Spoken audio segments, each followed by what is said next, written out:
Hello, hello. How's everybody doing tonight? All right. New setup, new guest. Can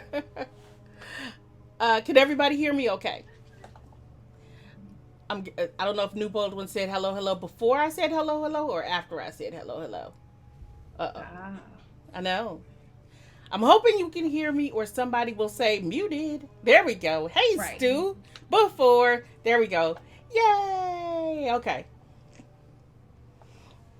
Tosca, hey, how are you? All right. Y'all, I'm excited. Tonight, tonight you actually get to see Kishonna. She's that way. There she is. She's that way. She actually get to see her. So we're gonna be talking to the fabulous Dr. Kishonna Gray about her new book, Intersectional Tech: Black Users in Digital Gaming, that officially comes out. Officially, is it September 8th? Yes, absolutely. It officially comes out September 8th, even though it is in the wild. The publisher mailed copies early, but I was buying a bunch of books. I bought like yours and Shira's So many books. and who else's book and Amanda Cody. I already We gotta had get a Amanda's. I already had. Oh yeah, Amanda Cody. Yeah, I Amanda was like, I Cody's already book. had Amanda. Amanda. Yeah, we got Amanda Phillips' book. I was Oh, buying them sweet. all at once. I know we had So so many many. amazing books come out like in the last month, last Mia month or so. Consalvo. I know, like maybe last semester, Mia Consalvo and Chris Paul's book came Yeah, out. I actually got that one right here Yep, too. I And got so I that one. was ordering like a metric ton of like new game studies books, and I'm like, I'm just gonna order them all on Amazon. I get them all at do one fell like shopping trip, and of course, Amazon's actually not shipping it until the 8th, and Oh no, I was wondering how folks like got books early. they So I got it guess it from the depends on who they publisher. bought by. Okay, But okay. I have a digital copy, so I have been able to read it. See. Yes, yes, yes. Yay! Yay! I see you, Sam. Kishana's gonna you ordered all the things, didn't get all the things, temporarily sad. I know, yeah. I know. So Kishana's gonna talk with us about her book tonight, and we're gonna play Smite. She talked me into playing Smite. I apologize in advance because I suck. It's okay. I am going to die a lot, but I can be Cora, which Ooh, makes me ooh. feel that much better. True. Apology accepted. So, Kishana, Yes. um, uh, two I opened the things. chat. Yes, yes, yes, yes. You There's the chat. Okay, I finally got the chat open. I've been struggling so I can keep up with that got chat. chat open. Okay, if you open the stream, well, you won't be able to type in chat. If you open the stream, if you just Mhm. want to read chat, I have chat up on the interface too, so you'll be able to see. Oh, I put cool. it up on the screen. Yeah, I'm trying to make it easy for folks. If they want to just like if you want to just like full screen it on your big TV and kick Yeah. back, you could do that because you'll still be able to read chat. But I want y'all to chat too. Yeah. Gotcha. Absolutely. Absolutely. I will. Ask Kishana all the hard no, don't ask Kishana hard questions. Ask Kishana questions if you would like. Ask me questions if you would like. Ask questions in general. Absolutely. We're friendly. We're friendly. We are friendly. All right. I am ready. So if you want to tell Kay that Yep. I'm ready to play, Yep. um, Kashana, and I'm gonna ask you because you say you can walk and chew bubble gum at the same time, unlike me, because I'm I'm gonna new to this. try. Well, I'm gonna try to. So we're gonna see how this is gonna work. I'm new to this. I can't walk and chew bubble gum at the same time, but we're gonna try. Let's Hey, brightest. Um, tell us about your book. Yes, intersectional tech. You got to turn the volume down because I can hear it. So this book was basically the book that got me tenure, right? So it wasn't the book I wanted to write right now in this moment, but if I wanted to get tenure, I had to do it, right? Mm-hmm. So there was like some anxieties around it because I felt like it was rushed, but I still felt like at the end of the day that I'm very excited and proud of the product. It's beautiful. The cover's beautiful. It feels good. It even feels nice. Now, what there was like an extra surprise because I didn't know I was on the back of this game, right? Like I had like no idea. So whenever like it came in, like I thought that was like a nice surprise, that I was actually like on the back of this cover. But there are, some beautiful stories and narratives in here. That's like 10 years worth of ethnography. For the folks who don't know what the ethnography is, it's just basically like communities like this and beautiful people like, the community that you have, around your Twitch that allow me to kind of enter and hang out and then, interview them sometimes. So it's really, when folks like get the book, you immediately were introduced to a person that we're just going to call Tyrell, and just seeing like our years of engagement about identity and gaming and changes in the community, especially particular like from like a black lens, what it looks like to be like a black man in the space or a queer person in the space or a woman in the space, like a whole or a disabled person trying to still exist in gaming. So it just really tells this range of black narratives, from like from an intersectional kind of lens. So I'm excited about it. So that's like the gist. Yes. Okay. We got a question already. What are you looking forward to most for people to read in the book? I think what I'm looking forward to, I feel like there's going to be something for everybody in this book, right? Yep. I think everybody, even if you're, you don't have to be black to read this book or black to connect with this book, or, I think what it's going to do is like humanize like the people who are behind the controllers and behind the screens and who are, behind the scenes of like the production, accepting the match, just so we don't forget to do that. Match accepted. I think it humanizes, this culture of gaming that so many people don't know or don't understand. We get like a particular version and narrative of like, like these game narratives, but we often don't know like black stories, like Mm-hmm. I think it's just so beautiful, like looking at like black play, black leisure, black recreation, and just seeing how despite, these all these sometimes awful things that are happening like around us, how black folks have kept, their communities like intact, of taking care of one another, still joning and cracking on each other, but still having, I'm thinking about like digital dozens, if you will, so I just, try to make like a lot of those stories, kind of make those things plain. So I think that's what people like will really get out of that book, is that everybody, you'll be able to connect with at least one person, and you'll be like, their story is very similar to my story. And so I think that's yeah. I'm so sorry, am I too loud? No, you're fine. Oh, okay, okay. The game is a little loud, is what they're saying. I need to Oh, turn the game down. I can do that. oh, okay, That's okay, easy. There we okay. go. Who This you gonna was a go with, loud Sam? game. Oh, I know who you're gonna play with. Cora.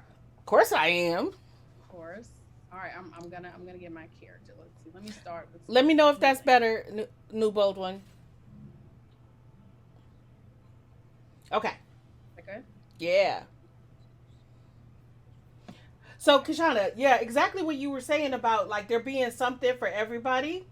Like I am You gotta using go your as that, Auntie. book. Screeches. I'm using your book in my one of my classes this semester, um, and the one of the things that I was most like thrilled about was the fact that I'm teaching different classes.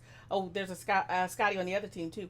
Um, but I was able to kind of pick and choose um, what we were doing in which classes, right? Because it fits it fits kind of across a range of different classes. So Um, many, so yeah. many. And I think that's one of the things that I also love about, doing like this interdisciplinary kind of work. Because I know like a lot of folks, because I'm not, directly legible to one discipline, they think that my work isn't for them. But Mm-hmm. that's one of the things I wanted to do. I'm like, oh, you're a sociologist. Well, hey, this is like the theoretical framework that sociologists often use. Oh, critical race is there. Oh, feminism, of course that's there. Communication, digital medias, history. Like there are like a range of like perspectives, from the social sciences to the humanities, that will be able to like engage in this book. And I think that's the thing. And I don't know if academia really knows what to do with that yet. Does that make sense what I'm Oh yeah, saying? it does. Right? Like I think it's just been so hard to like be like an interdisciplinary like, scholar of video games of all things, because I know like you're housed in English, right? Mm-hmm. I'm housed in communication or, gender and women's studies, right? And it's still, we're they let us in. We got the invite, to the cookout, but it's like they don't really know what to do. You know, they make us take our potato salad home at the end of the night. Nobody wants our potato salad at the end of the day. Like Coming we up in got the month. raisins in our potato salad. Right, right. Right.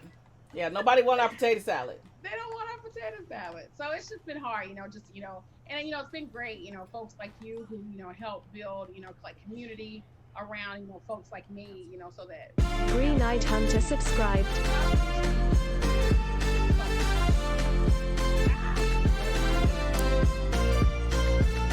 Green Eye Hunter, thank you for that sub. Hold on, Kishonna, thank you.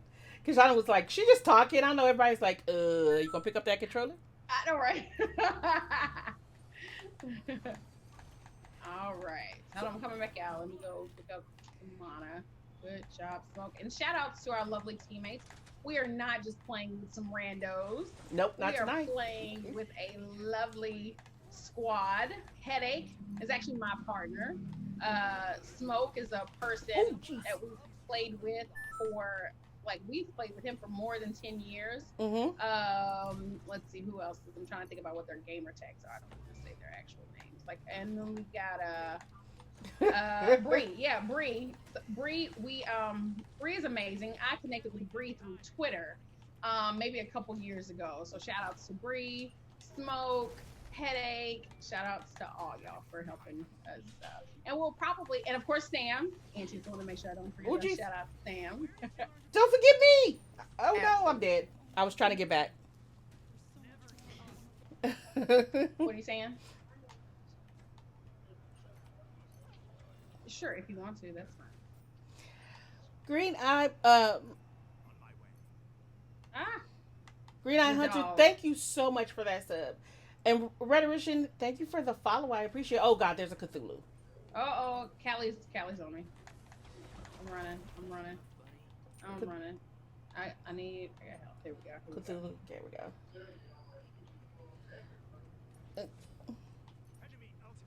How am I liking Smite? I'm getting used to it. Blame Kishonna. Because I figured that if I could get people to come talk to me about their work, the least I could do is let them choose the game that we play. And Kishonna was like, let's play Smite. I was like, can I change my mind?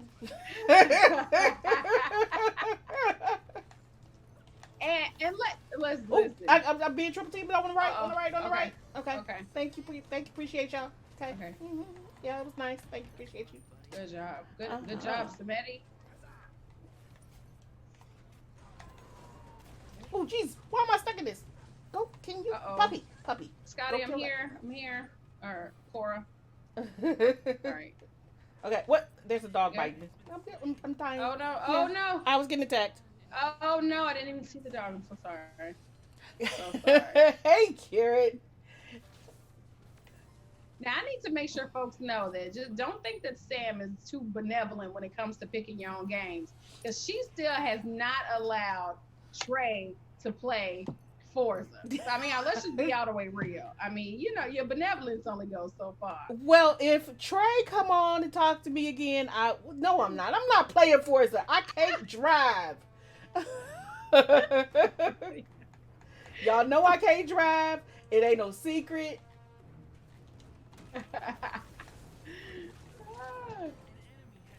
All right, coming back out to the middle. I'm with you. Oh, Cthulhu in the middle. Ouch. Leave me alone. Okay. Let me live my life. Okay, I'm dead. Stuck. Oh, jeez. Right behind you, Cora. Thank you. Cthulhu. Cthulhu doing their thing.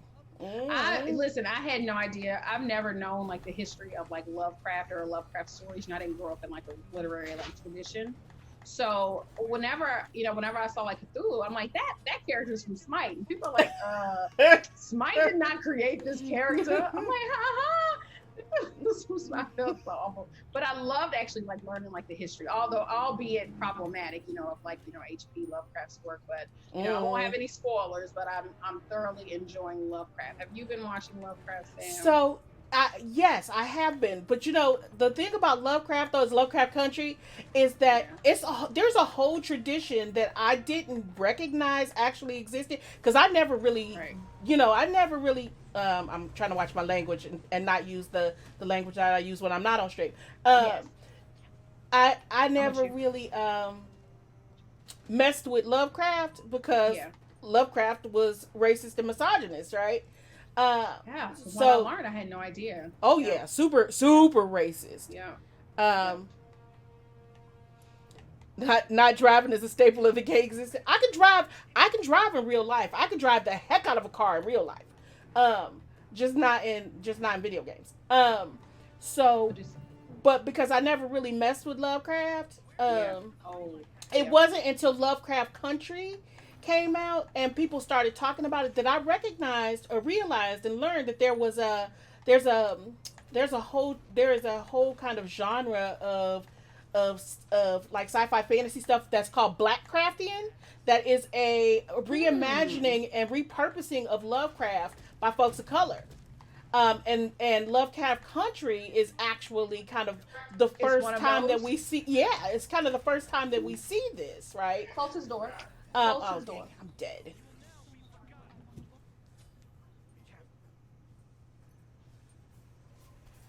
And I wish I had like the context for the original, and I'm not getting ready to put the work in to I was like, read I'm the not putting the original. work in. I'm like, no, y'all got it. I'll just read the blogs and the hot takes. Oh, Cthulhu's almost done. Good job, good job. By the way, I'm dead. I'm respawning in 5. Okay, okay, okay. You know what I wanted to say? Yeah, I didn't say it. I didn't say it. You're so good. I know it gets hard sometimes when I'm playing games on stream with folks that I usually play games with off stream, Yeah, and we use different language. yeah, yeah. Absolutely, absolutely, And we use different language. absolutely. Oh goodness. So are you all caught up? Of course, and don't worry, everybody. We're not gonna. There will be no spoilers. Don't worry. Yeah, no, I'm not caught up yet. Okay. Because Facts and rules. I need to watch the second episode. Mm-hmm. Mm-hmm. Leave Yeah. me alone. What is wrong with you? Because they on you. Oh, did I mess that up? No. Nope, you good. Froze Cthulhu. I forgot to tell everybody. Okay. I'm going back to heal because I am getting hit. Same. I'm dead. Same. Oh, same. Ooh. Um, Their Cora just messed me up. We're doing pretty good though. Okay. wow, there's an awesome so awesome. There's a term for it. Yeah, so you're ready to come. So you love the words. Yeah, I didn't recognize until I started. I was really interested, and I was like, I want to see what other folks are saying about this. So I started to like read around folks who were writing about Lovecraft Country already. Mm-hmm. And that's when I learned that there was already that there's a pre-existing tradition Hit that down the middle. big yeah, thank you. I was about to say the same thing. There's a pre-existing tradition that surrounds like this repurposing of Lovecraft. Tosca Koshka gifted a sub to Rafa _ Matsubara. I'm going back to farm. Tosca, thank you so much for those gift subs. I appreciate you. Yay! Tosca And if Koshka anybody gifted a sees sub me to Lord messaging, _ Donut. Lachey Bippy is my username in the space. It's one of my kids. They're watching. So I think I saw him post hi mom in there. So that's my little is this Tosca right. Koshka gifted a sub to Savage _ Lord _ Saba. Thank you so much. Yay! Uh-oh. Zeus, you good? Okay. And people got Tosca Koshka got gifted a emotes. sub to Lachey Bippy. Awesome. That hurt. Ooh. So I messed it up. I messed up my all. Good job. Tosca Koshka gifted a sub to Quitten 2064. Help, Zeus. y'all had already murdered Yeah. Cthulhu by the time I could come here. Ouch. Ouch. Puppy, get him. I like being able yikes. Just kidding. Leave me alone. Dang it.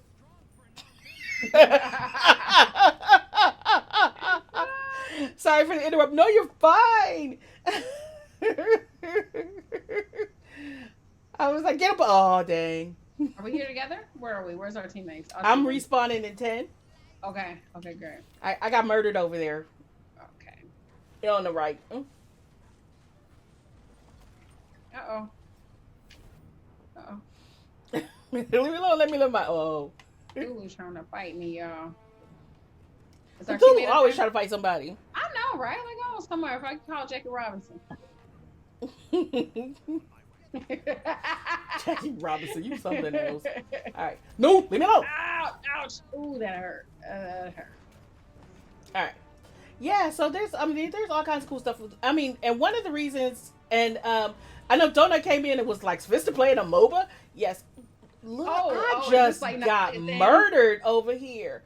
The hell, Cthulhu. Has anybody got any bigs?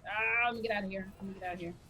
I was mentioning a couple of weeks ago, I think, that I wanted to learn to play a MOBA, and people were throwing out ideas.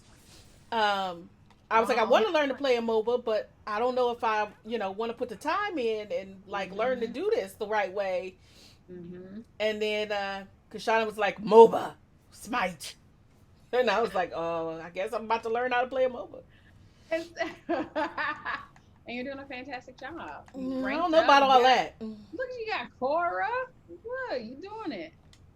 You're doing it. I'm in the middle with you. I think it's just us. So let's play it safe. I think our minions are here.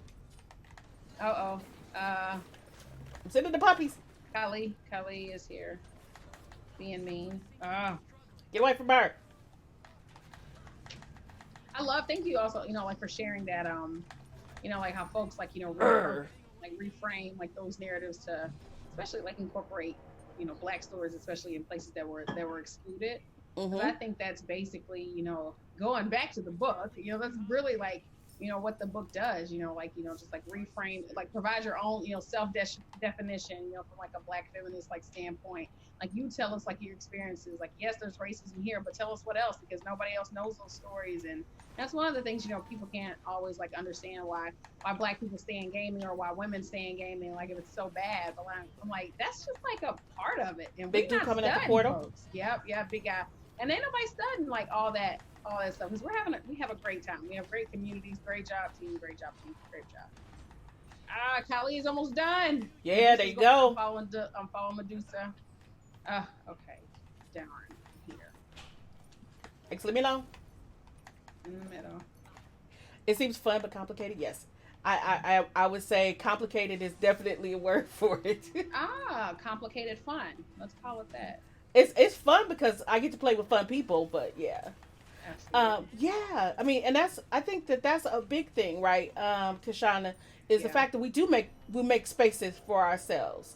That's and right. That was one of the things that I know a lot of folks in this community, in our communities kind of came from Mixer were struggling with, right? Because we have built our own communities on Mixer, right? And we had what felt like home. Yep, that's right. Absolutely. And then all of a sudden, as folks say, we got fired and evicted while we were via Twitter. Let me live my life, y'all. Let me live my life. Via Twitter. I can confirm. Yeah, I mean, and we had to. How has that been? It has not been terrible. Okay. I mean, I know I'm gonna be honest. I'm gonna keep it real. I mean, I know a lot of people say it's been great. It has not. You're right. It has not. I mean, we lost a lot. Yeah. I mean, we lost a lot. And I'm willing to keep it real. I'm not gonna hold folks up. It has not been great. It's been good, right? It's not the same. It doesn't feel the same to me. The community feels very much the same, and the community is still amazing. But we got to recognize that things like our reach has changed, right? And that's been a big deal for me because of why I do what I do. I mean, because streaming. Oh man, I'm dead. Streaming for me is always been about visibility. It's always been about reach. It's been about like community building, and to lose a significant part of that reach has been difficult.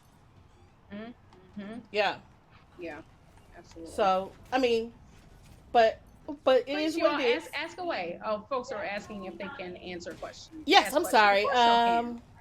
No, you're not taking up too much space. You're good, Green Eye. Let's see. While they're typing their question, let's see. I Oh, and don't you know will where to always. begin asking questions because I certainly want to be respectful. If I may, what is one thing you would want people as a whole to take from your most recent book? Oh, that's a good question. I love that question. Thank you for asking that question.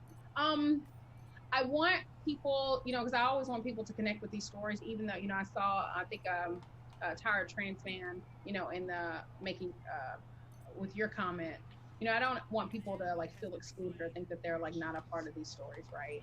And so, what I love about it is that my books just provide like that human condition. Like, I don't want to like essentialize these experiences and say this can happen to anybody, because there is something specific to being queer and being trans and being black and being a woman and also being at the intersection of all those things. So I guess I would like for people, people can come here and actually like see like that. Gotcha, Skitty, you made it. Yep. And they could oh, she's strong. Good job, Smitty. Then people can like come into these stories and for instance, like I often have people come into like my DMs and are like, games not racist, games aren't sexist. They always say that. I was Yeah. just in a very lovely thread with somebody, the other day that, they were, attacking, the person who wrote the foreword for my book. Shout out to Cindy Sarkeesian. She's an amazing individual. But people often feel like attacked, and I don't want this to be like an assault because really the folks that are in my book, they not studying, y'all. They could care less. They could care less what other people are saying or thinking, right? And they have just like this unapologetic nature. I know that there's this one passage in there where, I'm quoting Sam. I'd love while we're in the in between stage, Sam, don't let me forget to like ready up when it's time. But let me see if I can find that because I think that's such a beautiful quote that you had. Let me see. Where am I talking about? Sam Blackman. Yep. I don't know who that person is.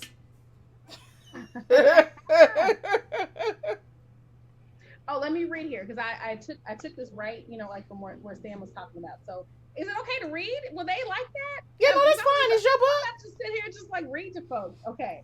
So many gamers claim that 2016, my children are in the kitchen. Now, don't be too loud, and y'all would have like bags that are loud. Antia, that bag is loud. Take it over there to the other side. Many gamers claim that 2016 was the year of the Black gamer. Many gaming blogs and forums raved as the number of titles featuring Black protagonists and non-stereotypical positions increased dramatically. As Sam Blackman says, the release Accept into it. popular. Oh, thank you. That was it. Thank you.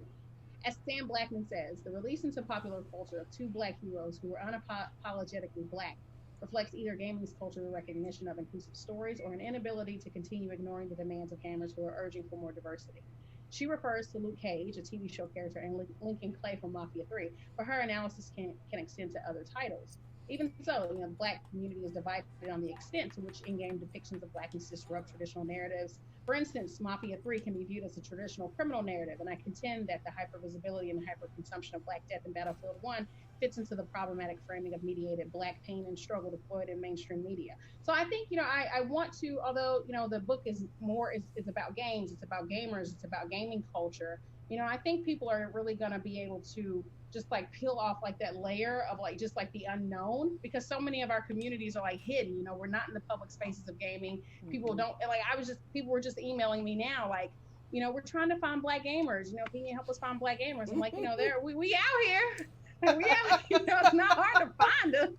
I don't know why people still think it's so hard to find Black gamers, but we really are still like an anomaly. Yeah. Like in gaming culture, the people still just don't know. And I think one of the problems is that people want to know a number. Like of all these gamers, what percent are Black? That's important to them. Mm-hmm. And I guess that's fine. But I'm like, okay, well, what are you going to do with those numbers once you find out?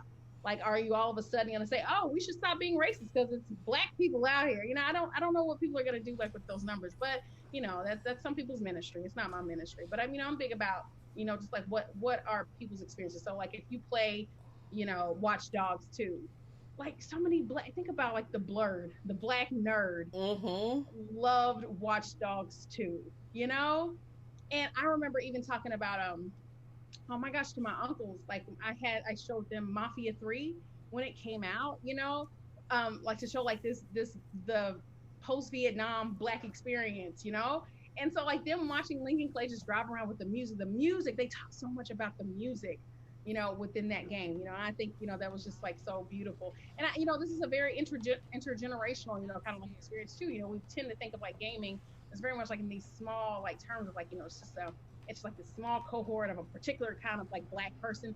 And it's like a range, like in these communities, I've got people across classes, different, people who have money, people who have no money at all, people who are, we're throwing money in to help somebody keep their lights on, like, and make sure that they got like the live membership so they can keep playing with us, so.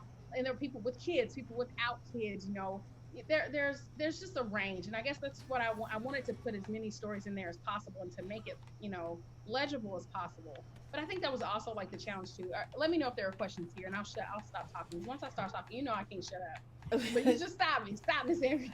Stop me. I like when you talk, but you're making perfect sense though, right? I mean, people are constantly like, where the black folks, right?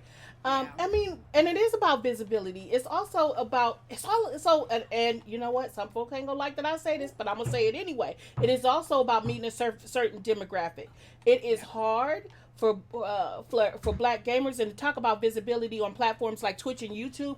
It's hard for black content creators. I'm not gonna hold you up. It is hard for black content creators because we often don't meet a specific demographic. We don't look like what a lot of companies want their representatives to look like, so they don't get the same opportunities. Absolutely. Right. Absolutely. And a lot of folks will deny that that's the case, but it is. Absolutely. And shout outs to Visibility Blues. Like that was such a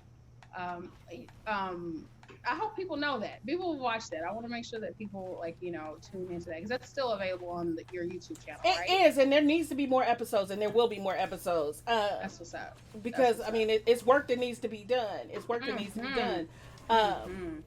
But I mean, and that's something that I'm dead as heck. I'm super dead. Yeah, I mean, but these are things that we have to recognize is that oh my gosh, Sobek is escaping. No. Go ahead, my bad. No, you're fine, right? And Tire Transman says, I feel like platforms like Twitch and YouTube have a skewed algorithm with promoting black gamers and creators. I mean, the thing is that a lot of times, I'm sorry, there is an algorithm, but that algorithm is also manually, oh God, I'm about to die. It's also manually manipulated, right? It's also manually manipulated. And we have to recognize that it is not just right. And a lot of it comes to especially when you're talking about being. I'm not partnered on Twitch, so I'm not talking about Twitch. But when you're talking about being partnered on a platform, and things like people are like sponsorships are just but when you have specific sponsorships and you have opportunities that come to you because of companies that, again, if we're starting to talk about the fact that folks get denied because they don't fit a certain demographic, you also get additional opportunities on your platform. Absolutely. And that is one of the reasons that, like, being partnered has, for me, never been about income. It has been about the opportunities that being partnered provide you, and what those opportunities do for my greater mission, shall we say, right? And I mean, that's just true. That's right. Yeah, absolutely. That's just truth. Okay, hold on. We got another question. We got lots of questions. I'm sorry. Oh, we do? Okay, good. My research is around Afrofuturism and speculative fiction writers. I'm wondering if you would talk about Afrofuturism in games, either authentic experience or woke performances of it. Or could you talk a little bit about that? Who asked that question? Green Eye Hunter. Okay, fantastic. I would like to. I feel like Green Eye Hunter. Do I know you? Maybe. Yes. So, I'm thinking about, for instance, like I think I talk about like Assassin's Creed, Freedom Cry. Do y'all remember that one? Oh yeah. Adewale. Mm-hmm. I talk about that one as like, we're reimagining like a black past, right? Like if this were to be true, And I root those kinds of things like in the big guy in the middle, big guy in the middle. I'm back. Shoot, sugar. He should have survived. Did he make it through? So yeah, no. Yeah, theirs made it through. Yes. Okay. So they got yeah. So I'm thinking like in the gaming world, I don't think I've ever seen like a slave narrative. Have you, Sam? I think that was like the first slave narrative that gaming gave us. Is that true? Can you like reflect on that? Not. But Yeah. No. I think you're probably right. I don't think that it was like our first. And so I welcomed it, right? Although it is a narrative that is like overplayed a whole lot in Hollywood. You know, that's a comment when they want to feature, black folks. That's one they don't mind doing. They love telling a good slave narrative, right? Like, all right, telling a good slave narrative. Oh my gosh, they love it. But so I was very interested, like, to see what it would look like in a gaming space. And I loved the take on it, right? I loved what they did. It was kind of like people haven't played it, spoiler alert, it's like Django. You're killing all the slave masters in the game. Like, you're killing everybody like in the game. And it's beautiful. Yeah. And there was like so I would say like in the genre of what will be like, black speculative like kind of narratives and like video games, that catharsis is going to be like a huge component of those tropes, right? About just reimagining, seeing what the possibilities could be, and even I would even go as far as just to open up that genre and to say folks who are creating games. So for instance, Sean Alexander, shout out to Sean Alexander, one of the co-founders of the Black Game Developers Conference, wrote like Beatdown in Treachery City, so just, him behind the scenes of that, creating that beautiful black cultural artifact, is a way of like reimagining, what the possibilities like are and what they can be. Like just the fact that the name has treachery in it, like that's a hella black word. Like I love, watching like the beautiful Oleron. Who's Oleron? Bree? Fantastic. I think it's wonderful, like seeing, like I know some people are thinking that when black folks are like behind like the creative scenes and like become developers, that I don't know what they're expecting us to create. But when we create just regular ass games that everybody else like, it's like they're shocked and they're like, oh, you like shooters too? Oh, you like this? I don't know what they expect like we wanted to play. And I'm even just thinking about like, there was like that one that there was some outlet that just submitted that list of like games that women like. Oh yes. You remember that? Like, yeah, it was like 12 Candy Crush clones. Yeah, I saw that. I'm like, what are they doing? Yeah. I don't know what they're doing, but I'm waiting on the list of like, these are the games that black people like. I can't wait to like next Black History Month, because somebody's gonna write that. Somebody will come up with that list. Yeah. Somebody can write the list. Oh, yep. They are. But I'm just, I just hate, just like this othering experience, because people, they think that we're just like this other entity, and surely we have. I'm helping. See. Oh geez. Psych. Leave me alone. This Cthulhu, we are getting our butts whooped. Yeah, we are. I just realized that I shouldn't have looked at the score. But like people behind the scenes, like I said, this black speculative like futures, people behind the scenes are going to be it regardless of what they produce, because I just think them creating is a radical act. It's like the space that has put up so many barriers, for our access and our participation, so for the fact that people are there, that's a radical act. The fact that we're here in this space, this is a radical act. I think we like take advantage of, we take for granted, not realizing like all the things that were in place, that like led us to be like in this moment, and I don't take it lightly, I don't, I often call, like, if I ever write my memoirs, my academic memoirs, I said I was going to call it, the fruit and the jello. So like when your grandmama would make jello and put like fruit in it and it just looked crazy. You got this big old pear or like that big piece of apple just like sitting there looking crazy. That's how I feel about really like black women in particular. Women of color like in the academy. It wasn't made for us. I just roast the food, but it won't freeze them for long. We just but we're here anyway. So and I like to just tell those stories, and I like to just celebrate, you know, despite all the things that are happening. Like I love the tenure stories, you know, like when folks get tenure, you know, I love celebrating those stories because it's so many other stories that we don't know of people not getting tenure. Well, that's one thing I like about Twitter. I'm sorry, I'm just talking too. Y'all can shut me at any time. But No. that's also the thing that I love about Twitter too, because think about the folks who aren't getting Twitter. You know, they're going and there are, you know, people are writing petitions and the students are, you know, writing. Whereas in previous generations, these stories have mostly just been hidden. We have no idea what happened. We have no idea, Yeah. you know, what happened with these cases. So I'm loving, you know, the publicness of it because you know that tenure process is just so it, it's it, it, it's smoke and mirrors. You Oh yeah, know, it is. it really is just smoke and mirrors. Yeah. I'm going through the process right now anyway, so hopefully, you know, my smoke and mirrors are clear. I got the Windex. I got the Windex. Damn. You got the Windex ready. I got the damn Windex. Ah. All right. Okay. Okay. They're coming out. The food's coming back. Yep. The food's doing. Oh jeez.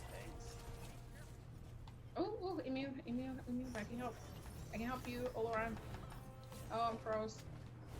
Oh,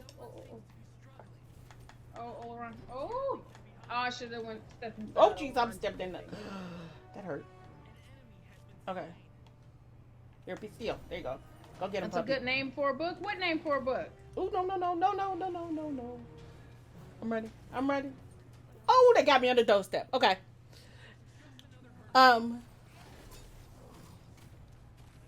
Absolutely, Nazca. The Mad is in here. Invisibility games. So yeah, you always got to incorporate, you know, invisibility. Jello and fruit. Yes, Jello and fruit. Oh yeah. New Baldwin is British, so you know everything seems weird that you know that we do. Oh, it is weird. Putting fruit in Jello is weird. Don't do that. Don't put fruit. I don't eat Jello. Wait a minute now. You're going too far. I don't eat Jello. Nope. You going too far. I don't eat Jello. You don't eat Jello. You don't eat Jello. It's a texture thing. Like the first bite or two is fine. After that, it's just like this is nothing. You just swallow it down. Hashtag Team Jello. Poseidon's low. Good job, Simone. Oh. No, I don't eat Jello. Okay. Oh my goodness. That character was There are things. There are things I want to ask, but also realize your stories and experiences are not owed to me. I appreciate you taking the time to share. Is there anything I can do to help elevate voices that need to be seen and heard? Kit, I love your face, and I appreciate you for recognizing, for recognizing that our experiences are not owed. We're here to share them. Absolutely. Right, so Absolutely. It's okay to ask questions in this case, and I appreciate you for recognizing and acknowledging that fact. Let's see. And I think it's folks like me and Sam and other folks who don't mind doing this work and don't mind like doing this labor. I think ouch. Why they put down the stop strips? I only appreciate that. Oh my God, Tsukuyomi is so strong. Tsukuyomi is so strong. I thought they nerfed Tsukuyomi. Oh my goodness. Oh jeez. Ooh. Ooh, let me alone. Let me live my life. Get him. Get a puppy. I'm dead.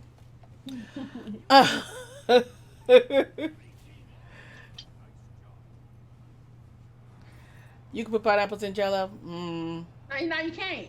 I don't know who said that. No, you can't. You can't. No pineapples, no kiwi. It won't set. No put no fruit, no Jello. Well, if you put kiwi in Jello, it won't set because of the enzymes.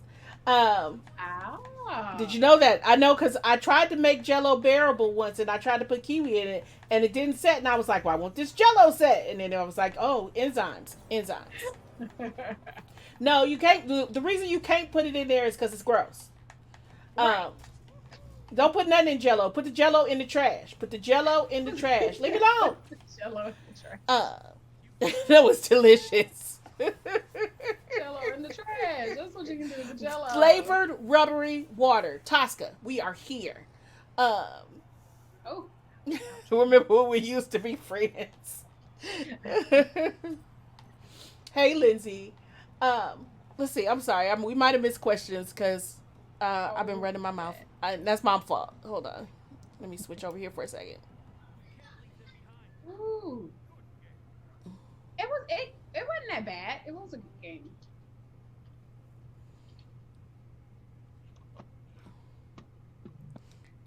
It's because me and Kishonna are running our mouths.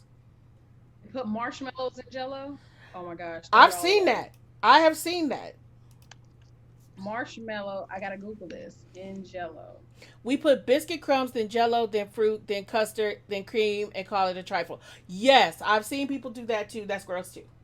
Don't Google marshmallows and Jello. Whatever y'all do. Oh, no. Oh. Is that one of those things? Aspic. What you got me saying, Amanda? How do I feel about aspic? Aspic. Aspic. Let me look it Aspic. up. Aspic is gross. Uh-uh. It's one S. Don't put two S's.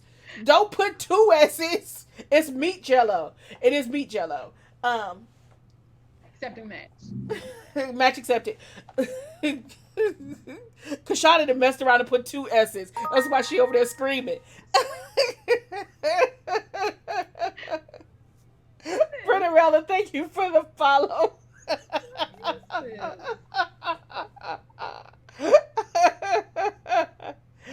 Oh. Sam, how do you? I know something I didn't talk to you, Sam, but I've got a couple books I don't mind giving away to your folks. I don't know how to do that. Oh, you? I didn't know. Oh. I don't know how you do giveaways. How do we do giveaways? Yeah. We have a giveaway bot. If you want to Okay. do a giveaway, Absolutely do. you want to be all fancy and do a giveaway. Ooh. Ooh, books. Yes. I've got a couple that I'm willing to share. I've got just for this lovely stream. I've got two here that we can give away. I'll sign them and I'll send them to you. You just let me know the process and how that's gonna work, Sam. Okay, hold on a second. Let me refresh this. For some reason, you are frozen. Uh-oh. You frozen. Don't be frozen.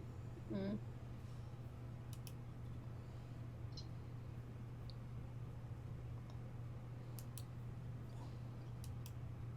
Mm-hmm. But it's a good frozen picture, just so you know. Yes, Icy, I will sign the books.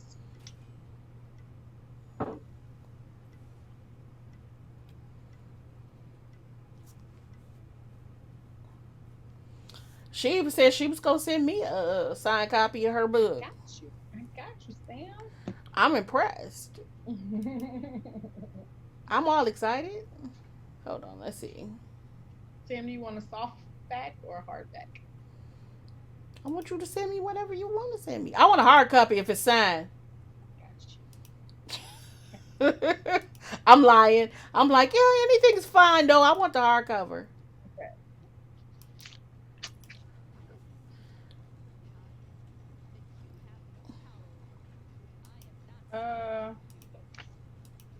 So I just opened my mail.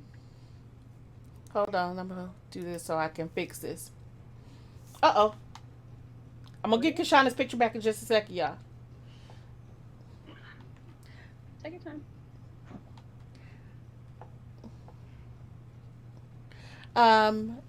FM Northerner, thank you for that follow. Welcome to the channel. So okay, Kishonna, Mm-hmm. hold on. Y'all, I done forgot what my giveaway. I done forgot what my dang giveaway command is. What's my giveaway command? Who can remember? I got too many things on my mind. Can I shoot this dude over here? Nope, not yet.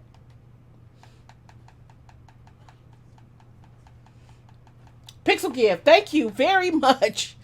Kitsune, thank you. I appreciate you. Kitsune's like, I know what your command is. I can't walk at you bubblegum at the same time. Y'all know that. Oh, jeez. I just walked into that. That hurt. Okay. Oh, let me actually hold on. I'm not coming out yet. Let me share this on. I'm gonna share this on Facebook. Okay.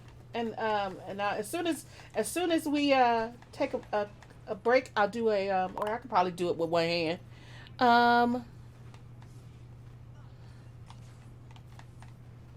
You're totally new to Twitch, just here to listen to Kishonna. Well, I'm glad. Welcome. Yay. I'm glad you're here to listen to Kishonna. I'm glad folks are willing to have new experiences, come onto the platform and check it out.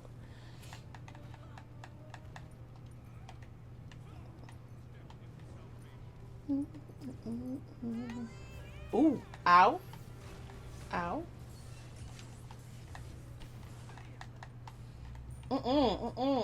Leave me alone. I'm dead. We're playing Smite.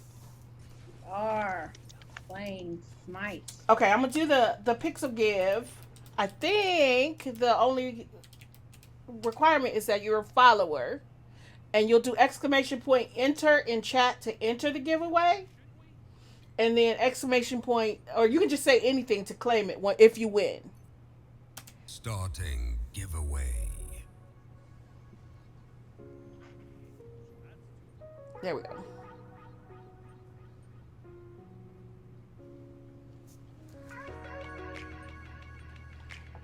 There we go. And now I need to get Kishonna's picture back. But I'm gonna play this game too because I don't want people to get mad at me. Hold on. Yes, play. I know, right? I don't want headache and them mad at me. Be like, right? I messed that up. Don't worry.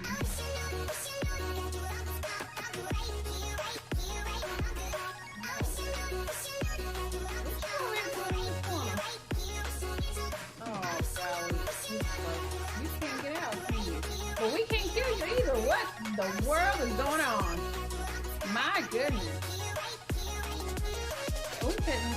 It took forever. The minions are going. I'm right behind the minions. Sharky minions. And this salt. Oh, I need mana. Uh-oh.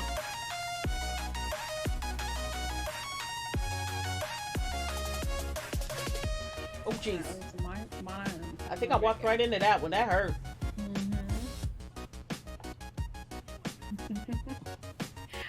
Not entering order my copy already, and you'll make a shot aside it later. I got you, Amanda. In the time after. In the time after. Ouch, ouch, ouch, ouch. So what's gonna have to happen is Amanda gonna have to come our way. Cause I mean we both right here. Yep. Oh, that would be great. Wouldn't it be awesome if maybe in the spring things open up and we can have another fancy event? Because I think, if I remember, I believe it was Adrian Shaw that said your event may have been like the last event that we all participated in. Yep.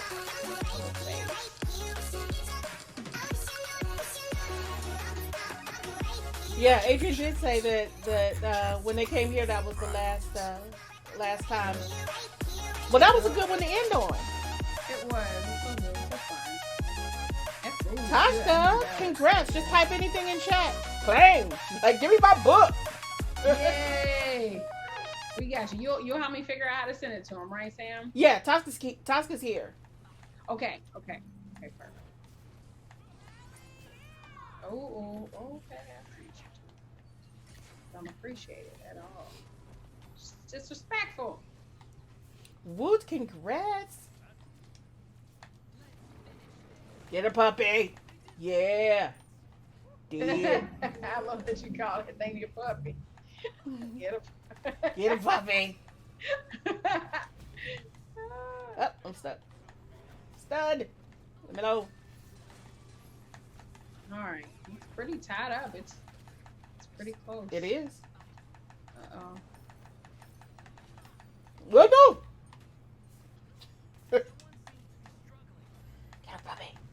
Oh no! Leave me alone! Where are you going, girl? Oh, you're not real. Okay. They are not real. Thank you for the giveaway. Kishonna, thank you. Yeah. Ah. No. Tell me teammates. All right, so Kishonna. What's up? Also, what was it? Okay, and this is also a fun question. What was one of the hardest things about this book? The process of researching for it and doing this book.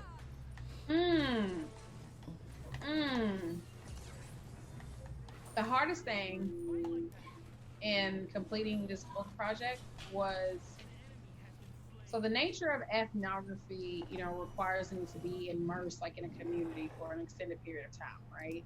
So Yes. this project, started well before like mid 2000s, right? Graduate school days, right? Mm-hmm. And then a piece of it became my dissertation. A piece of it, became articles. A piece of it became like that first book. Like I was inspired to do like some of the like the edited volumes, based on what was happening like simultaneously for these communities, like around Gamergate and Black Lives Matter. Mm-hmm. That's basically how woke gaming came to be. I was a part of these communities, and they're like, well, wait a minute, we're being assaulted on both sides. Gamergate's happening and Black Lives Matter is happening, and you know one don't really recognize the other. Mm-hmm. So, but I think the hardest thing was for me to condense all of those experiences, all those stories, all that rich narrative and description. Like, I had to basically reduce these experiences to a page in a book, Mm. to like a 2D environment, Mm-hmm. these multi-dimensional lives and these multi-dimensional, like people. I had to like put them into words on a piece of paper. I don't Mm-hmm. know, it just felt like something so unjust about that. Not unjust, and it's not unethical, but it's just like how like the traditional ways of like engaging in academia wouldn't allow me to really capture Yeah. these communities in like the most holistic way, Mm-hmm. right? Mm-hmm. I think that was like the biggest challenge. Like for instance, I wanted, and I'm not like in my dream world. So I'm gonna be sitting spawn for a second. So like in the ideal world, I would have been able to like create some kind of like network of like map that shows, people's movement from the gaming space, from PC to console to Mm-hmm. social media, to the street. So like for instance, I was in this one community, these dope ass black women, we were all playing Mirror's Edge. Oh my goodness, you remember Mirror's Edge? Mm-hmm.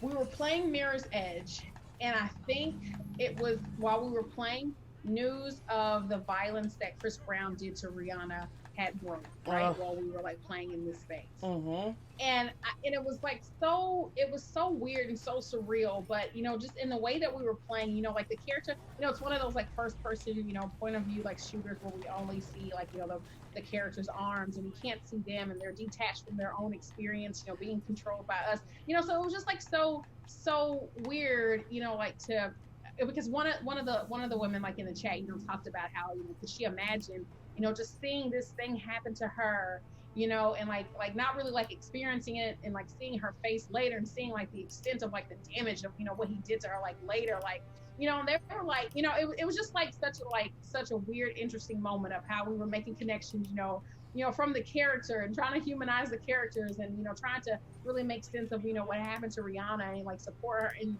and then the assault, like, so when we went to then social media, and Mm-hmm. then of course, people are blaming Rihanna for what happened, and then Yeah. so it was interesting to see how those conversations that they started there was like conversations full of like support Mm-hmm. and care and concern, for like the what happens to women, and people who are like people who survive like assault, and and then going to social media. So even I'm even thinking about, if I were to like, extend that chapter, I would link the story of like Megan the Stallion, and what, what Yes. happened to her, to the same, the same thing that happened. But the point, I'm trying to make, those are deeper narratives. The point I'm trying to make is that there's no way to really like capture the holistic nature of that, of the feeling and the emotions. Mm-hmm. It's hard to just capture, like what was happening, Mm-hmm. and Mm-hmm. so here I am, trying to describe it, and I just felt, felt like something just so icky, having to be like this objective person, and having to engage in systematic methods, and I'm just like, these are people on the other side. I just want to just like tell their stories in some way that can to just let them know like what's happening in the space, and let them know that people just care. Because when those women went to social media, that's part of like the intersectional nature of it. Like when they went to social media, they just realized, one of them said, "Oh my gosh, the world really hates black women." Somebody actually like said that, Yeah. and they had to like come to terms that even like our own men, you know, don't even have like the care and concern, you know, that we are often hoping and expecting like to get, you know. So I think, if I often share in a way that I, do my approach, and it's a very like intersectional kind of like, intersectional methods like approach. So everybody that I could reach and like contact, they all got, they get copies of the book, they get access to it, they read it. But even before, I even like submit it to the publisher, I want to make sure that they're okay like with the way that I'm even making sense of their lives. I'm like, here I am, just some voyeur, just like I had to like come to terms like, am I some voyeur? Like I'm not improving their lives. I'm just making it legible to like an institution that doesn't really care about them. So yeah. I had to just like engage in like all of those ethical kinds of like issues, like in doing like this kind of research. That's why like I went away from like doing that research of like, like talking about, oh, we experienced this racist event today. Oh, tell me about the first time you experienced racism, and the last time, the most hurtful time. I had to go away from that. That was like, I'm not gonna make feels like torture porn. Yes, right. Yeah. Right. I was like, I'm not doing that anymore. People want that. I'm like, I'm not engaging in that. I don't want to do that. I want to, if somebody brings it up and wants to talk about it, that's cool. But if they're not gonna talk about that, I'm not gonna like subject them to that, because there's so much more happening, because even one of the women said, they're like, we don't care nothing about Gamergate, we got enough like happening other than, some of these, sorry, I was about to say a bad word, and these silly boys on the internet, black women didn't care nothing about Gamergate. They really didn't. And that was so shocking, in some of the spaces that I would be when I would go and like share some of this work, like some of, my white woman, friends and, colleagues and, different people like in the industry would be, they didn't care about Gamergate. Like, oh my gosh. I'm like, listen, this has always happened to black women. When have y'all cared about what's happened to them? This is another Tuesday. This is another Tuesday. This is Tuesday. This is Tuesday. Yeah. And it was hard, like, for some people to like make sense of that. They thought, black women were being insensitive, right? That was like part of that piece that I wrote, that hashtag solidarity is for black women. That Nikki Kendall, hashtag, look to see what that. I wanted to see what that was looking like in the gaming space, So I thought it was, we got beat up. Yeah, we did. Feminist Games. Hey, thank you for stopping by.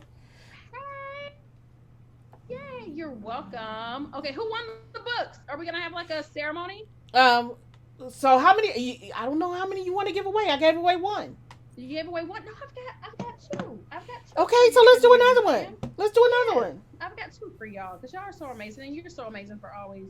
So these are the two that's for you. I'm gonna sign it as soon as I know who they're going to. I'll get them signed. Yes. Okay, let's do another one then. Hi, Pizza Yeti. Hey. That's my Twitter friend there. Hey, Pizza Yeti. Let's see. Question: what's your writing process like? Do you write with a group or alone? And does gaming play a role in your writing? Giveaway. That's a good question. I love that question. I absolutely love that question. Oh my gosh. My writing routine. I don't have a set routine. I get inspired and I write. Ideal conditions. Maybe I could talk about like if there were ideal conditions, what kind of writing would I do?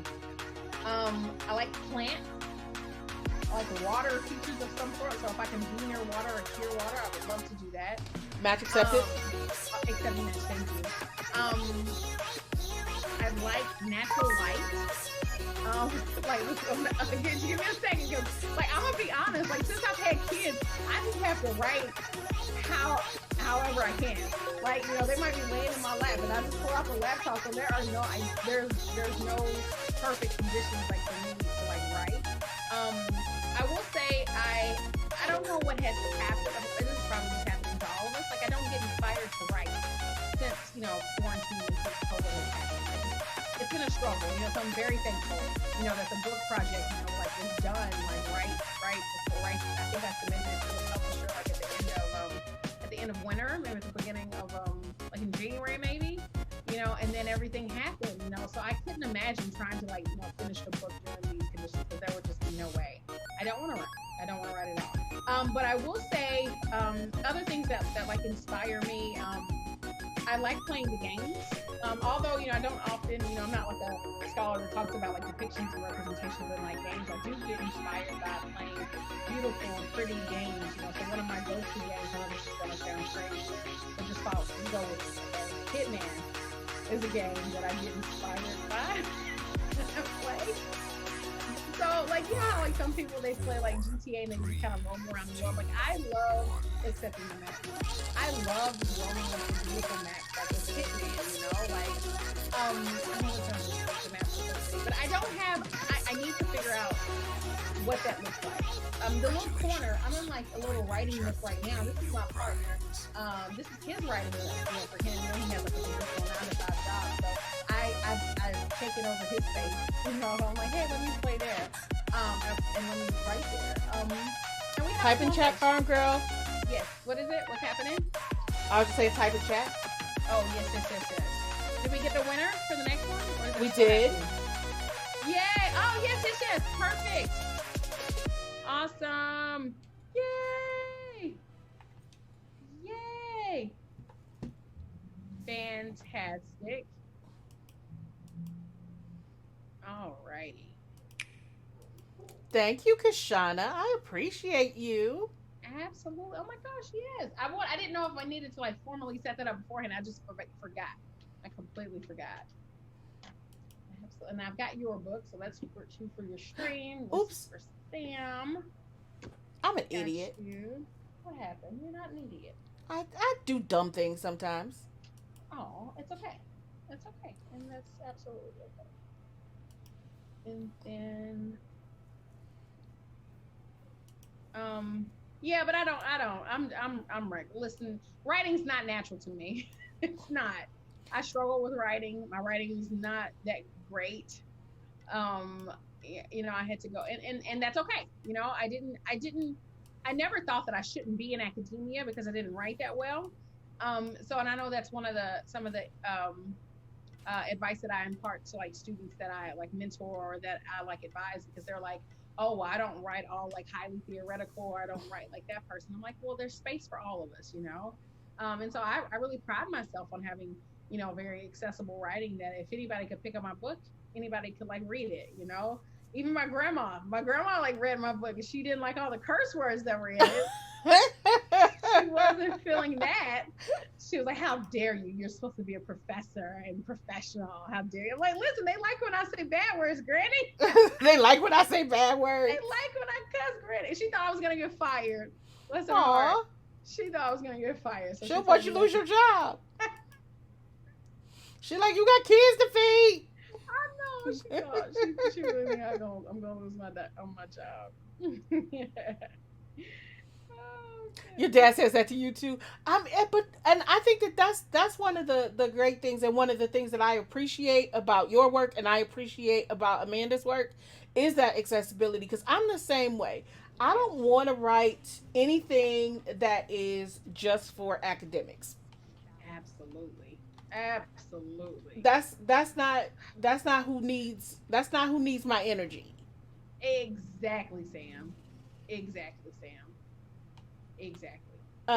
I mean, that's why I write in the way that I write. That is why I podcast. That is why I stream. That is why I want to be able to talk to people who exist in these spaces about living and gaming and existing in these spaces. That's right. Because these things matter to y'all, to us.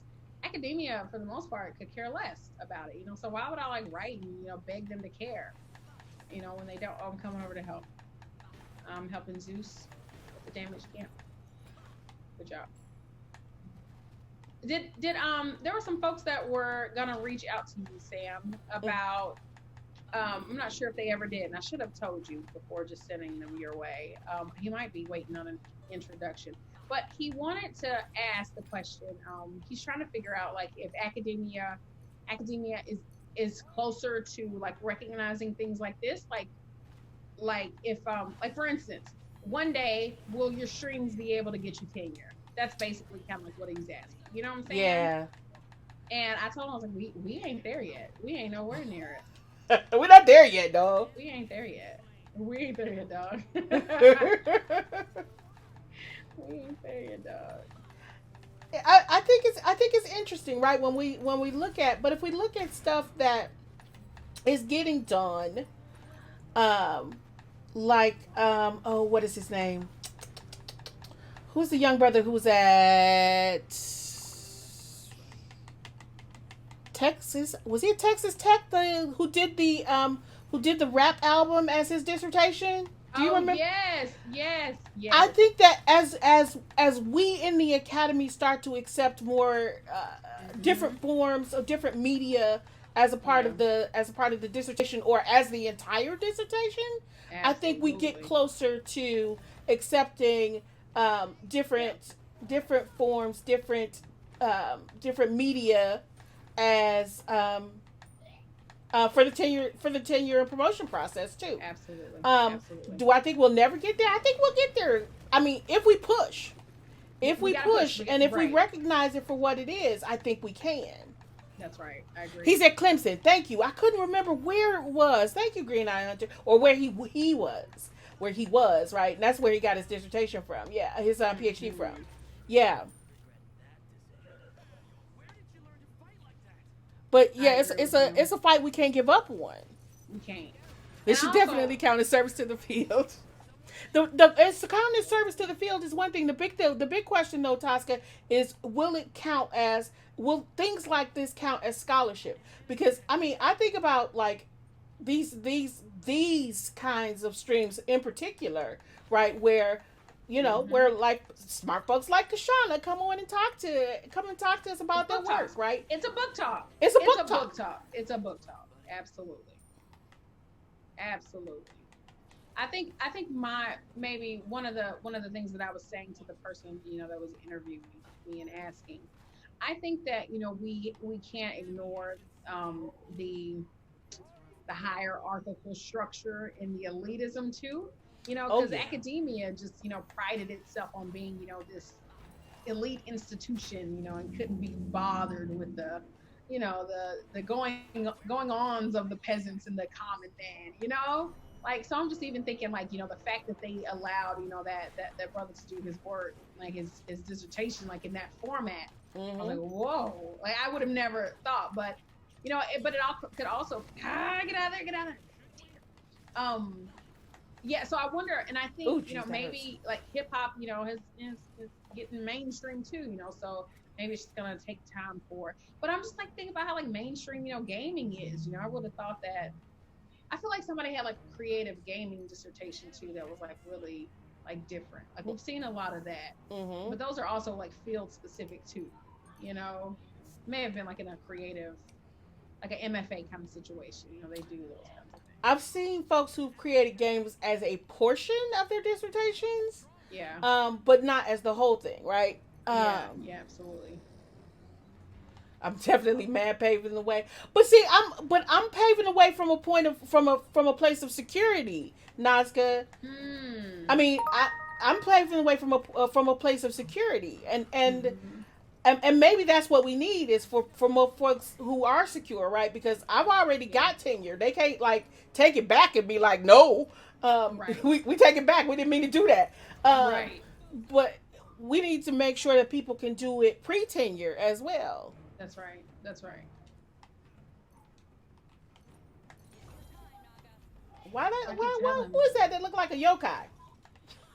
I'm sorry. I'm seeing yokai every. Oh no, that hurts. I'm going back. I gotta go heal. Um, it establishes precedent. Yeah, it does establish precedent, and I think that's important. And trust that I'm always going to be the one that's fighting to have it recognized by my institution, and as I can get it recognized by my institution, then other folks can say, hey, there's so and so who's at a Big Ten institution. Who Mm-hmm. got this recognized as part of their work? Why Mm-hmm. can't we do Mm-hmm. this here? That's right. That's Right? right. And that's what we got to do. All That's right, we'll right. just work on those That's for a right. minute. Another point that I was, made to that to the Apollo is on me and Zeus. Oh my gosh. Run Zeus. Oh, I'm trying to give Zeus some help. I'm so sorry, Zeus. The other thing that I had to just tell this person, they were asking, I'm like, you're talking about, you on like, streams and podcasts and stuff like to be used like for a tenure case. I'm like, academia still don't take gaming seriously. True Like, facts. I mean, I mean, I mean, they're. I'm just trying to get them to like accept, for instance, I often talk a lot about my struggle in getting Oh, a press, a university press to, give me like a contract for my book, right? I think for the most part, I don't make any secrets about, everybody said no, right? And it was, LSU Press that, was excited about it. And, but after, when I got that press, oh my gosh, what did they do to me? Then people were like, oh, why is it here at LSU and not like a more elite, like, press? But anyway, there are so many like elite conversations that are still being oh had, yeah. like to the point that like where an academic press, gets people's undergarments in bunches. You can say panties in a wad. You can... I can say that. Okay, I didn't know if I can say that. Undergarments. They're undergarments or breeches. Like I'm just like, we're far off. I still, I had colleagues, at a previous institution that, I told them I did like video game research. They laughed at me in my gaming lab. They were laughing like, who does this? Like, Oh so I'm like, yeah. yeah. I'm just like, we're a long way off. We got a while to go before we reach, those pearly gates. Oh yeah. I mean, it's true. I mean, right? I still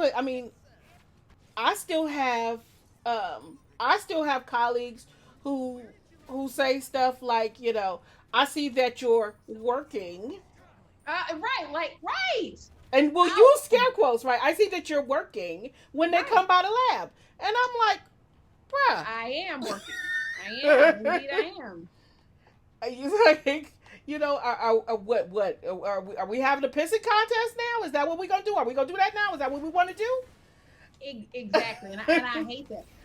Sam, you were the one that gave me that analogy of where, you saying we would never question like a prison scholar who went to the prison every week, to interview like, inmates and incarcerated folks, right? But yet like somehow, our us sitting in the spaces that we study somehow was like not legible enough. And I think how you said it, you was like, think about, I'm sure they laughed at like the people doing like prison research. I think you had said something like that. I'm like, you're absolutely right. And people thinking that research is supposed to be out, like housed in like, particular spaces, like you don't leave like the tower. Mm-hmm. Nope. Oh, oh, oh, oh. No going back for you. Oh, jeez. Psych. I'm leaving. Goodbye. Don't hit me. Oh, I'm here. thank you. Okay? Appreciate you.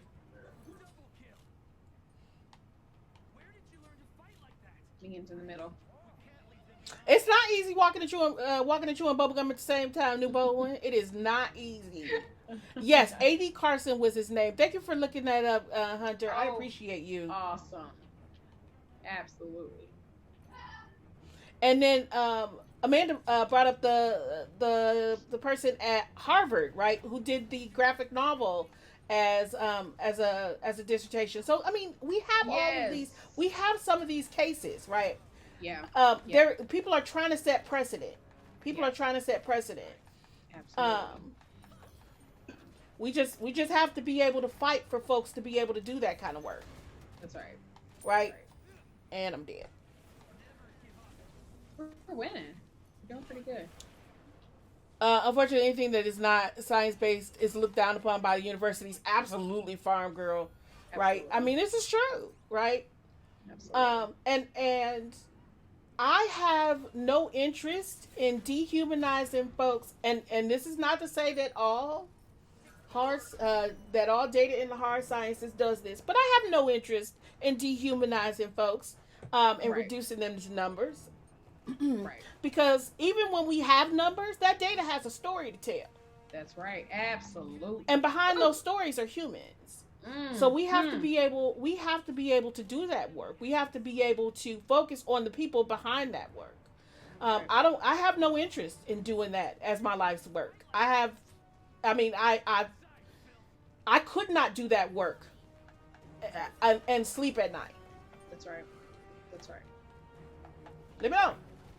Which is why, like, for so long, like, people are like, can you give us the numbers? What's the demographic? I'm like, no, I can't give you no numbers. I can't give you numbers. Like, why do you want numbers? What is it like? But the thing is, the sad part is that numbers are a way for them to like measure, like to measure the experiences and basically decide if they're going to care about what's happening in this space or not. Yeah. You know, that's it. Like, oh well, this oh sure, a few of you experienced racism, but but if all of you didn't, then it doesn't matter. So we're not going to fix the racism on this platform at all. I mean, that's basically what they. I just can't imagine. Like for instance, I remember when I was doing my dissertation work. I always talk about this, about that press release that Xbox released saying that racism wasn't a problem on their network, but they were solely going by the numbers, like the quantitative data of like people who may have filed a complaint, not recognizing that their complaints and talk about technologies of oppression and algorithms of oppression. Yes. The complaint system was oppressive. Like you couldn't even. There was no place for you to even say racism happened to you. There was no place to say that. Like only recently have they even developed the category where they talked about like gender-based harassment, and that's the language there is vague. So right now still there's no place to say I experienced racism on Xbox Live. It doesn't say racism. So y'all don't care to capture it. And then when we talk about these automated, if we talk about automated systems, even any kind of dialogue, any kind of reporting can also get you in trouble. As I will never forget, the time my bot got banned on Mixer. The time my bot got banned on Mixer. My bot got banned on Mixer because somebody came in calling me all kinds of foul names. Black Compat sent 300 bits. Somebody came in calling me foul names. Black Compat, thank you for the bits. And my bot, just by the way that it was set, would let people know what they could not say and why their message had been deleted. So my bot said, you can't say, right. You can't say the N-word here. This is why this was deleted. So the person then turned around and weaponized that report system and weaponized it against my bot and reported my bot for saying the same word they had tried to say in my chat. And Mixer banned my bot. Of course. Of course. Pizza Yeti, thank you for the follow. It happens all the time. Oh, we won. We were talking. We didn't even recognize we were kicking butt.Ok at that. We were like, we had like doubled the score. Yay. So then I had to fight the fight of like, messaging, the safety folks and be like, look, here's what happened. You banned my bot. Can I get my bot back? Yeah. So, and that was a whole process. Yeah, absolutely. Because trust, these folks know how to weaponize stuff. They know how to weaponize stuff. They sure do.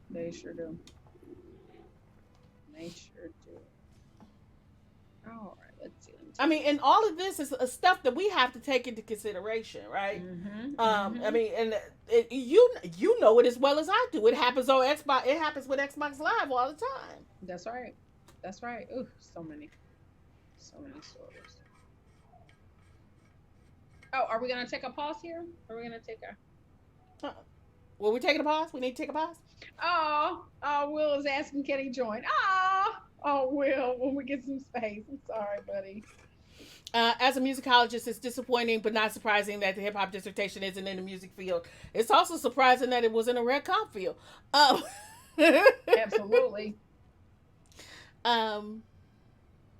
Because it's looked down upon. Do you think games research requires legitimizing through using the vocabulary of academia? Is there any way to do that without eventually turning that research elite?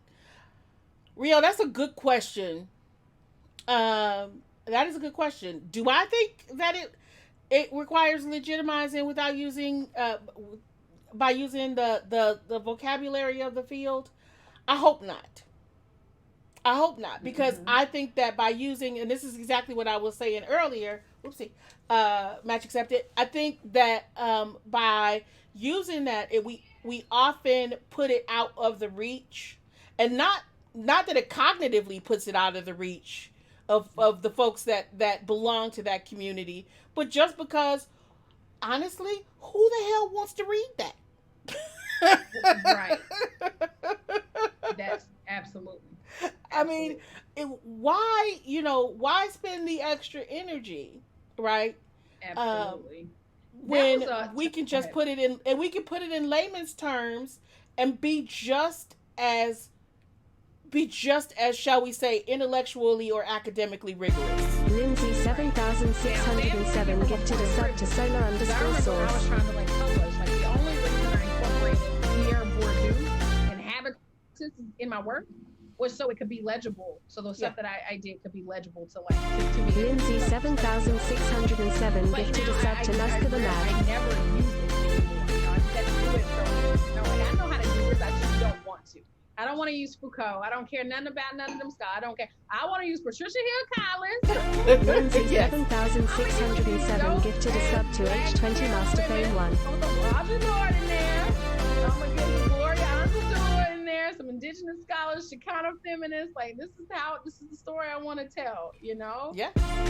Lindsay 7607 gifted a sub to pizza underscore Yeti. And so I think, as you're saying, we have to like set the precedent. I didn't have, like mentors. Like I had wonderful, fantastic mentors, but they were also mentors that wanted me to have a job. Lindsay 7607 gifted a sub to LMMP 2450.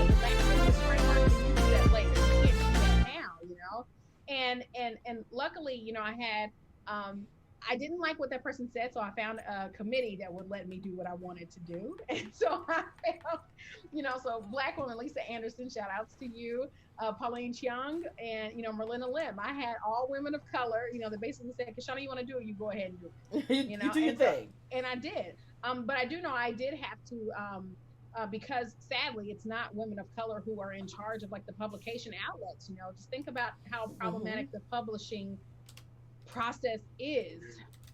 Think of, oh my gosh, you remember the that one Professor Mead?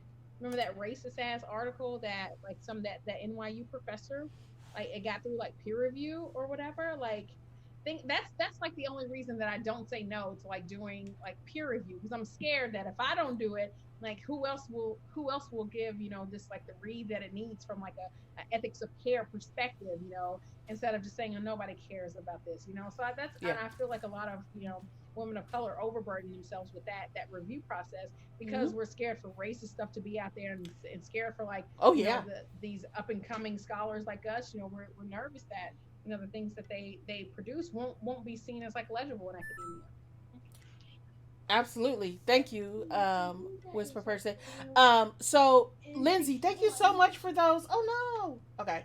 Thank you so much for those gift subs. I appreciate you. Let's turn that down a little bit. That's a little loud. Thank you. Can you grab it? It's not too heavy. Uh-oh. Okay. Back out. We're gonna back out just a bit. Oh yeah, I'm out. Back out. Okay. Where's the volume?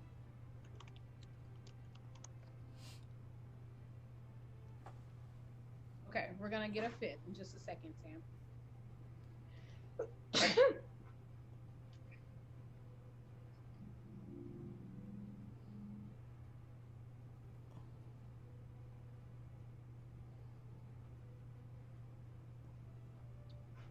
Kaylin! Back out of the queue! And invite Will! Smoke is gone! She's like... Oh, okay. All right, I'm gonna turn those alerts off because they are super loud. Or the sub alert I'm gonna turn off. I'll still see them in chat though, but we won't hear the audio when they go off. And thank you so much. I appreciate all the gifted subs, all the follows. I appreciate y'all. No, it's super useful, Whisper Person. It is super useful. There we go. That should help a little bit. All right. So we're getting another person in. We're starting. Not yet. We're just gonna go ahead and start it up. Do you need a break? No, I'm fine. Okay. No, I'm good. Did I miss? Will be joining in a little while? Oh, okay. All right, so let's see if we're missing any more questions while we're chatting. Going to get back to lesson planning. Thanks for that. Thanks for hanging out, Bren. Feel free to come back. Feel free to come back. Um, you can come back even when Kishonna's not here. You can come back and see me. And I'm also going to try to do these theory crafting sessions once a month. I'm gonna try to do them once a month, y'all. So come back and hang out. This is our third one, so we're trying to keep going.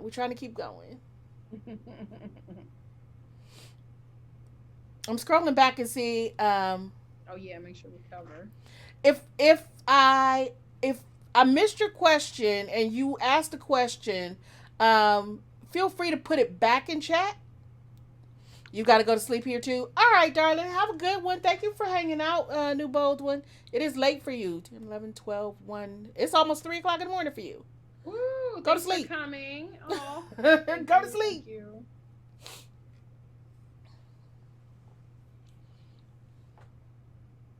Oh, I love that. Have fun and right the wrongs. I love that. Brenna, is that you? Brenna! Oh, Brenna, you're waiting. Oh my gosh. Okay, Brenna. Bye. That's that. Didn't realize who you were talking to. Okay, I'll send her. She may have gone already. I finally fixed my audio. Well, the VOD will be there, and I'll because our VODs don't last very long. See, that's another thing we talked about. The reasons for being partnered, because the VODs don't last for very long.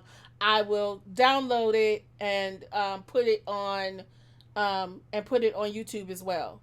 So folks will have the opportunity to go. You can even go back and listen to the first two podcasts. These are not podcasts. The first two streams, where the first one we had Kishonna. You've been on all these. Kishonna and Trey, yep. And we talked about race, queerness in games. And then our last stream where Nazca, the Mad / Amanda Phillips, came on and talked about their book, their new book, Gamer Trouble. Kishonna, you were on there too because we were playing Overcooked. And this will be the third one that's up there. So yeah, feel free to check those out on YouTube. What? Okay, hold on. I gotta pick my character. Lock her in. Say I'm a hunter. Okay. Yeah, feel free to check those out on YouTube, and I'll put them all up. This is not a podcast. It's not a podcast. I have a podcast. You can go listen to that one. It's like 200 and something episodes. Absolutely. I have. All right. I can't believe that Kishonna is getting me hooked on this game. You caught up on... Did you finally catch up on all the episodes?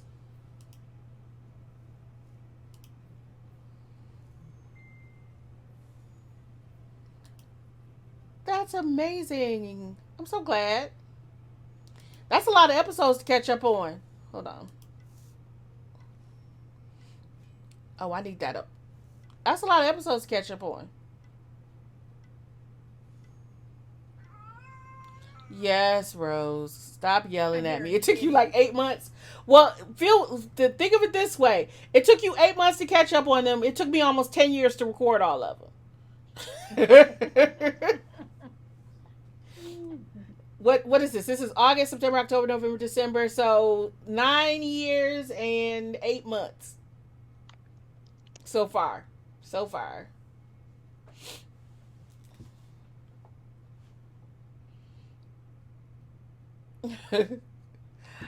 right.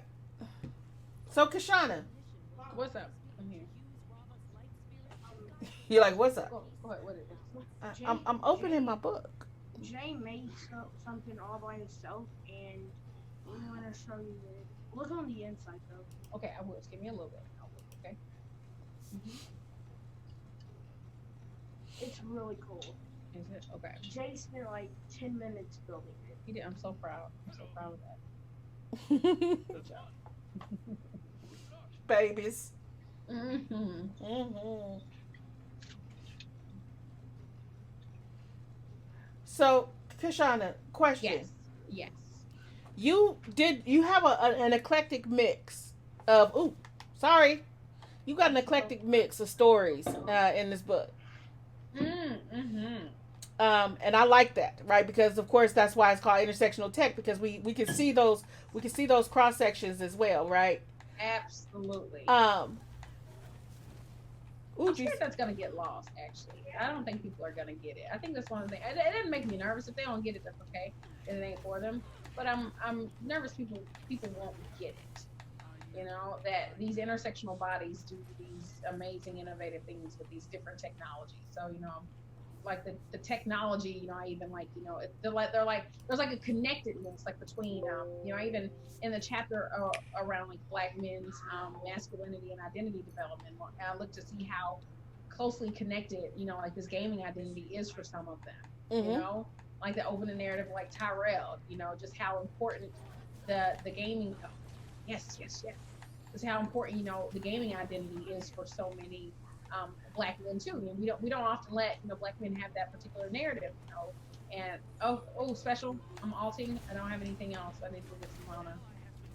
Ooh, geez. Oh. I gotta go. There you go.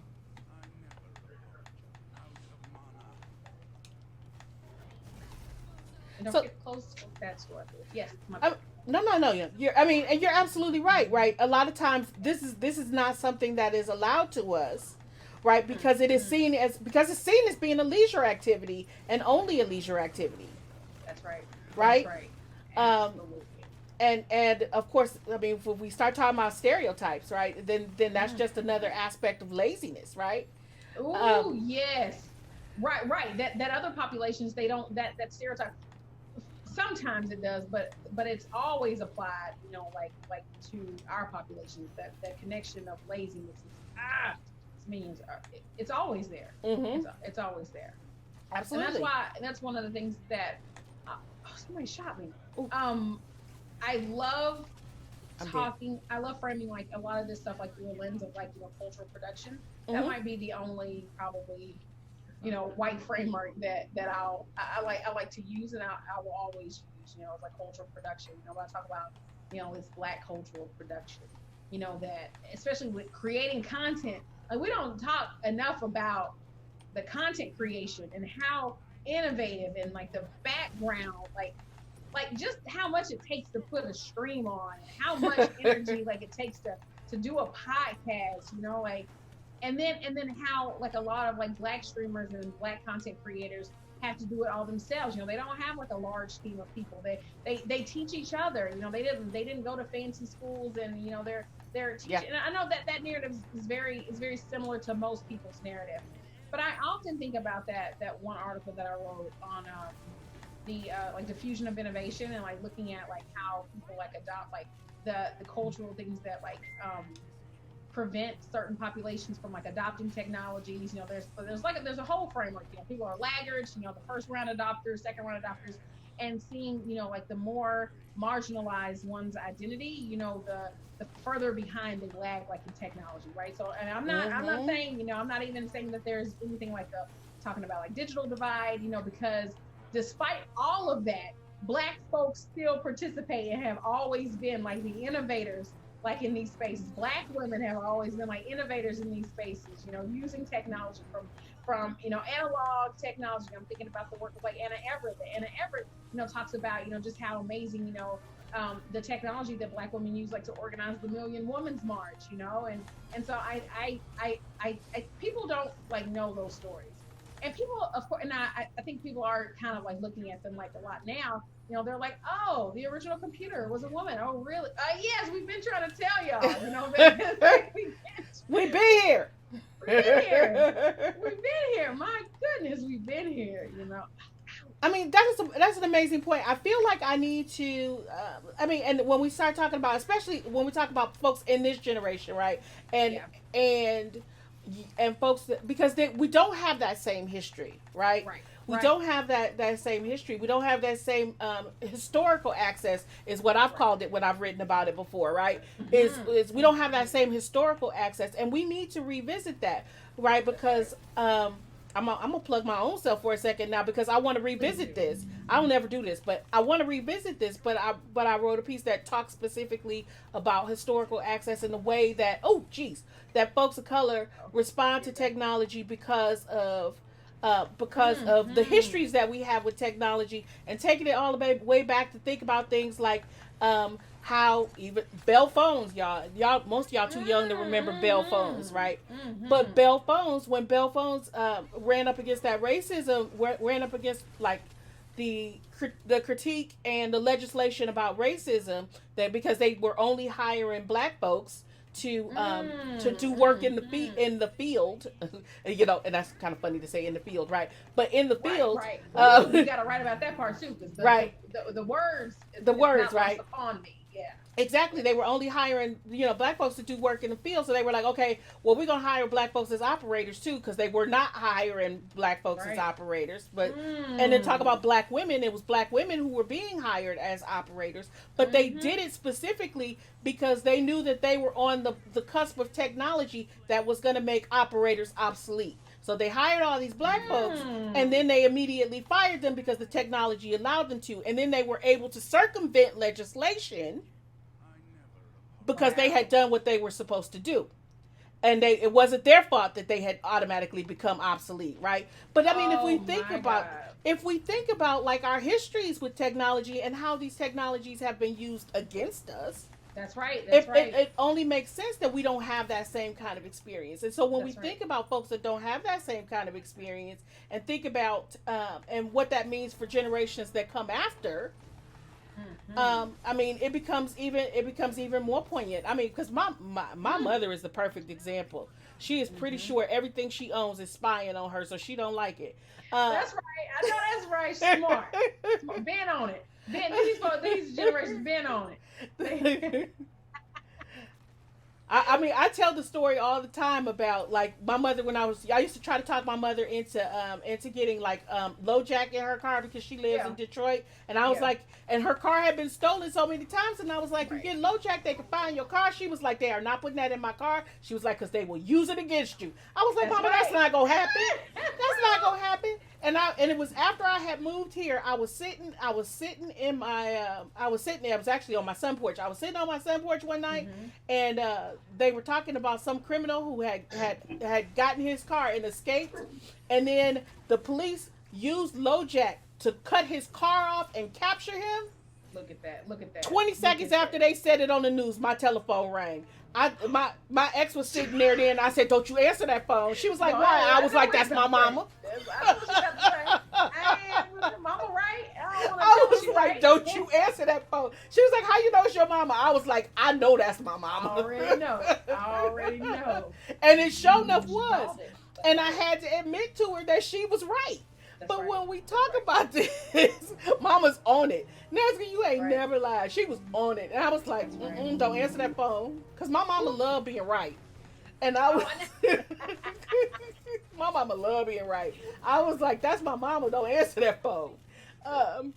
But when we think about these... She is right? But when we think about these kinds of... When we think about these kinds of histories that we have, right, then it becomes even more impressive to think about folks who have had to come to these kind of technologies and do this kind of self-teaching when they have not only not had access, but have specifically had folks teaching them that this thing is bad, right? Absolutely. And it's crazy, that you say that, because it's always like the most marginalized among us who always are the most subject to the harms of these like technologies, and Detroit is like just such a casebook all the time.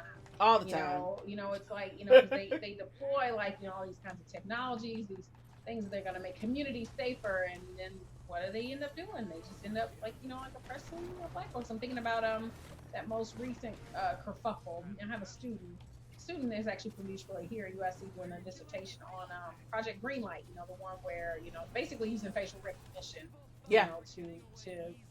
To go after people, and the facial recognition is wrong. They're they just lump all black people into one, like everybody is Jerome and Tyrone, and they're gonna arrest you all. So it's yeah. And arrest don't mean the same thing for us that it mean for other people. It sure don't. Right? It sure don't. So I mean, and those I saw things. Your post. I saw your Girl, post earlier. I was like, okay, we need a conviction. It's time for a conviction. Yeah, exactly. That give me proof. That ain't proof. Right.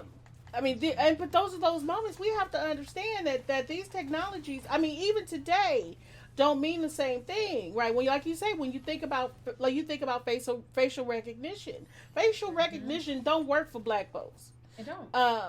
It don't. If you and especially darker hued black folks, it don't work for. Absolutely. So these are things. And I think about the fact that I legit got into an argument with a white dude at the AT&T store when he tried to tell me that I needed to turn on facial recognition to open my phone, and I was like, "Have you lost your mind?" And I was like, I am black living in America. I am not turning that on. So for any strange reason, if I get arrested or detained for somebody and they ask me to open my phone and I say no, how are you in our spawn? And they all the way in here. All the way in there. Right? And he was like, oh, well, no, that's not. And I was like, take your whiteness and your privilege and sit your ass over there, because you're not going to tell me what it is that ain't happening. That's right. These are things that we have to consider. That's right. Gaming, we got our own examples in gaming. Think about the damn Connect. Think about the Connect. Racist ass Connect. People can see, I do love the Connect, but the Connect was racist. It wasn't, not recognizing like darker skinned folks. Trust me, I know.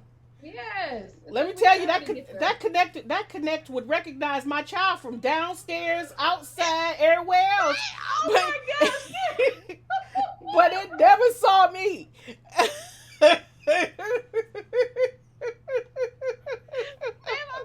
threw my head back so fast, my headset fell off, my head wrap fell off. I hope I'm not recording. Am I on the screen? Okay, You're I'm not on the screen. You're not. Can't wait to recognize other folks, man. Oh my, it's so true. It's so true. And we set up those experiences like. Oh, let me fix it for you, Icy. Oh. Yeah, it would not recognize black folks. It would not. Black folks. Ooh, I'm hurting. Leave me alone. Ouch. This King Author is doing work. Get King Author. Great job. Ooh, ouch. Should have retrieved it. These are all things that we have to consider, right? And it's a wondrous thing. Let's see. That's right. Thanks. Okay. Maybe. Oh. Maybe like 30 more minutes or like an hour or so. You okay? What do you need? I need my mama. I can take a break. Just give me a second. After this game, I'll come take a break and I'll come look, okay? I don't have to. Are you sure? I don't want your feelings to be here. Are you sure? Can I see it after I'm done? Yeah. Okay. It's like, what do you want? I want my mama. So I know that voice. I know that voice. Right. Absolutely. Ouch. Oh, it hurts. It hurts. Oh, jeez. They are Oh, trying no. to get me there. I'm getting triple teamed. I'm dead. Oh, no. I'm so sorry. That's okay. Not your fault. Uh-oh. Oh, Zeus. Zeus, get you some help, Zeus. I don't have any help to give you, Zeus. I'm so sorry. I wish I knew what to do for people facing these circumstances. All in all, you truly wish you could flip a switch and fix it, but it's gonna take a lot of work. Okay, on my part and the parts of others. I hope things get better. I'm not feeling optimistic today. No. It's not a good day. It's not a good It's not. day. Today ain't good. Tomorrow might not be no better. Right. Um, I'm not feeling very optimistic, but I can understand what you are saying, Yeah. and I appreciate what you are saying. Um, Absolutely. I mean, Absolutely. we are in the midst of a day when a day, a week, a month, a week we shall say, where Yeah. of course I'm sorry, trigger warning, y'all, content warning, where a black man was shot in the back 7 times for trying to get into his car, but a white man drives from another state to go to Wisconsin with an automatic weapon, kills 2 people, Mm, and walks past the police. mm, Um, so mm, yeah, I so mm. I'm not optimistic today. That was so Mm-mm. close. I feel bad. That was my fault. No, you good. You had a good time. Mm. Yeah. And I think that it's important that people recognize the range of emotions that we will have, you know. Um, because so many folks, just want to like, well, let's focus on the solutions. I'm like, let me just be mad. Right. I just Let me want to be be mad. mad. I'm mad today. I'm gonna be I'm mad mad. today, and I'm gonna be Yes, mad tomorrow. that's right. So expect That's my right. rage, because this is righteous rage, That's right? right. This is righteous Absolutely. rage, and it's rage I deserve, and I'm owning it. That's right. Pizza That's right. Yeti. Oh, I'm glad you found me, though. Kashana's okay too, so it's okay. I'm just Pizza Yeti, how was that? Hold on, I'm trying to get to the chat. How did the deck? So Pizza Yeti did an amazing thing. Is it okay if I share that amazing thing that you did today, Pizza Yeti? oh, what you do today? Pizza Yeti helped their dad, I believe, build a deck, and it's beautiful. It's like Laura, it's like professional light. Like I was very impressed, Pizza Yeti. Very, very impressed. Pizza Yeti, I need a deck.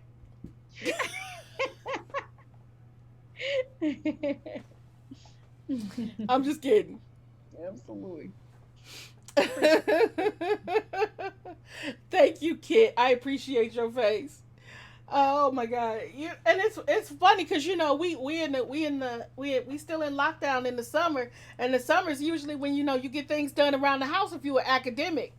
Mm-hmm. It's like, oh, I'm gonna have this done in the summer. I'm gonna have that done in the summer. I'm tired. I bet you are. Uh, yeah, I mean, and I'm that way, right? And then of course we in lockdown, we ain't been able to do nothing. I was mad because I was gonna go buy and Pete laughs because I was gonna go buy new bedroom furniture this Yes. summer. I told Pete we were talking about it. It was like right before lockdown. We were driving past, like, we have a place called Furniture Row. We were driving past Furniture Row, and I was like, oh no, we'll wait until summer when we have time to go through and check out everything and Yeah. decide what we want. And I was like, and we'll get you a bigger dresser, and we'll do this and we'll do that, and then we'll have all that furniture delivered. Mm-hmm. Mm-hmm. It just went by and nothing happened. The Mm-hmm. That's summer of it. nothing. Accepting. Absolutely. The summer of nothing. You say, I watched the leaves bloom and now they're changing colors. I That's know. right. That's I right, know. Tosca. Match accepted. Did you Thank accept your you. match? I did. Okay, I did. just check. Yeah. Oh, goodness. So now Yeah. we reorganizing closets, trying to make stuff fit. Cause I'm like, ain't nobody coming in here. We ain't having no bunch of like delivery people traipsing through the house. Nope. Nope. Ain't This gonna do it. this the year of the Rona. We gonna have to wait. Yeah, the Rona. This the year of the Rona. It's Mhm. still hot though. It is hot. It has been hotter here this last week, icy, than I think it's been. Um, well, I won't say all summer, but it's been hotter here this last week than it's been. Yeah. My house been at 71 degrees. You know I don't play that. That's too hot. My Mm-hmm. AC working overtime. Ooh, yes.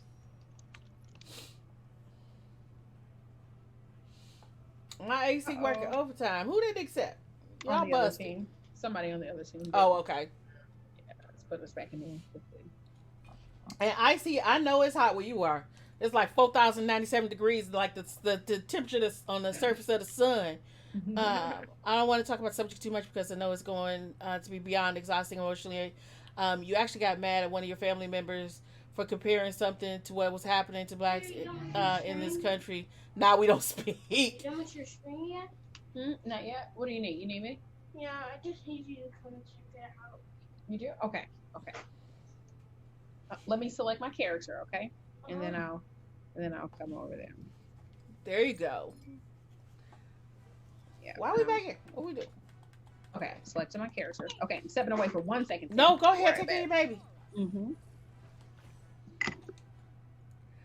It's not Death Valley hot though. Luckily, it was 130 there. Yeah, I mean I've heard like that they were talking about uh like the hottest temperature like in the record of Earth, and people want to say global warming is not a thing. Hey H2O, how are you, darling? Yeah, I cannot imagine. I mean, wouldn't you boil if you stepped outside?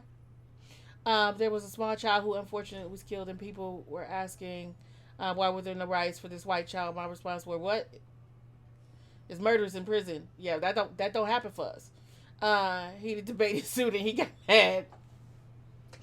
I mean, I understand, kid. I understand. It's a struggle. 2 jobs. I had asked you for an interview today. That's good, H2O. I'm happy, hun. I hope they work out. At least one of them. If not both, so you can have a choice. If not both, so you can have a choice.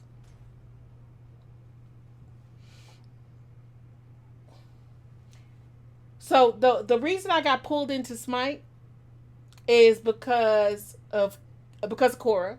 Yeah, because of Cora. Remind me to tell you about my parents disowning you last month. It has to do with your vocalist. Oh, no big loss. I'm sorry, baby. I am. You sound sick. Are you good? No, I'm good, hun. I've been talking a lot. I might be a little raspy.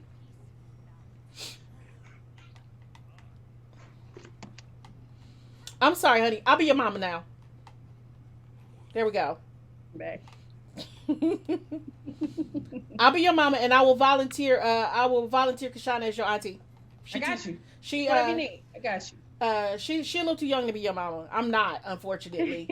I am not. Why aren't these camps open yet?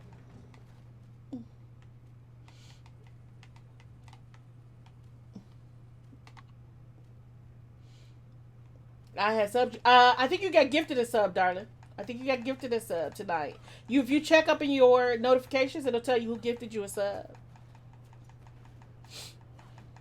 Okay, coming out of spawn. Are the camps? They just opened. Okay.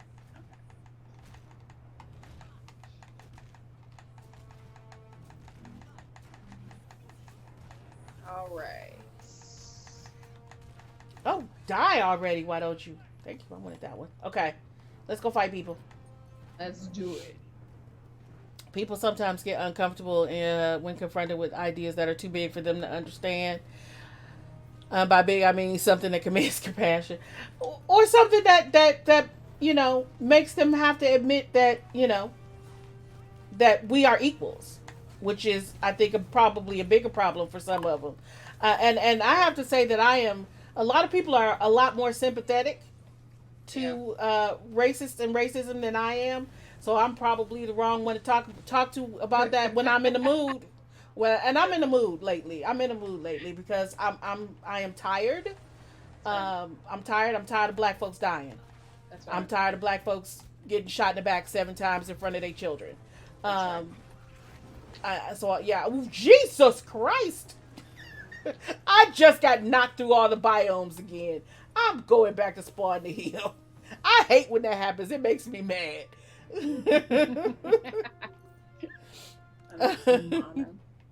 No, that's true. I remember, somebody had asked me if I wanted to be like a part of a team that, wanted to do like anti-racist training. I'm like, I'm not trying to teach white people how to be better white people. That's just not my ministry. I'm like, there's too much out there. I'm like, there's so much. It already exists. Like some of these folks need to do the work on their own. Like They- there's yeah, nothing I can tell exactly. them about being white. Yeah. It's not for me. And I appreciate folks who are doing the work. I really do. It's just not nothing that I want to. I mean, and there's work that I am willing to do. I am willing to have conversations. I'm willing to talk critically and think critically about what's going on in the world around us. I mean, and Yeah. even what's going on in our spaces. That is the work I am willing to do. Yeah. Am I willing to do some bare bones basic shit that they could do for themselves? Absolutely not. Right. Absolutely.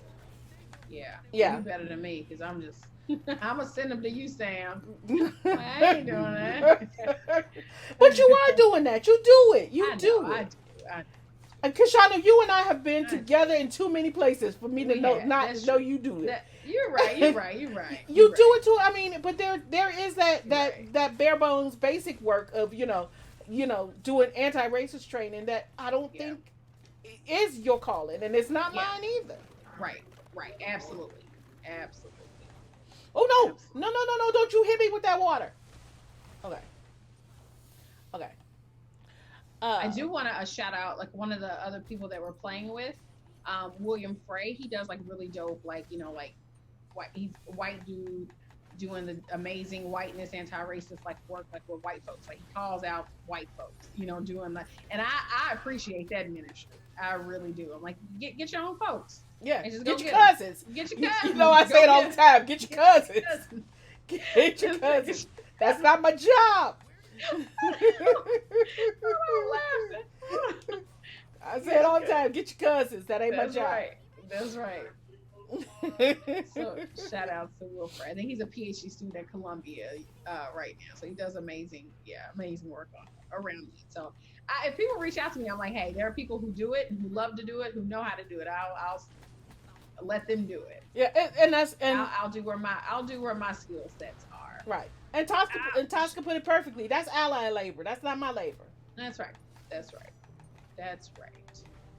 Woo, jeez. Stop hitting me with stuff.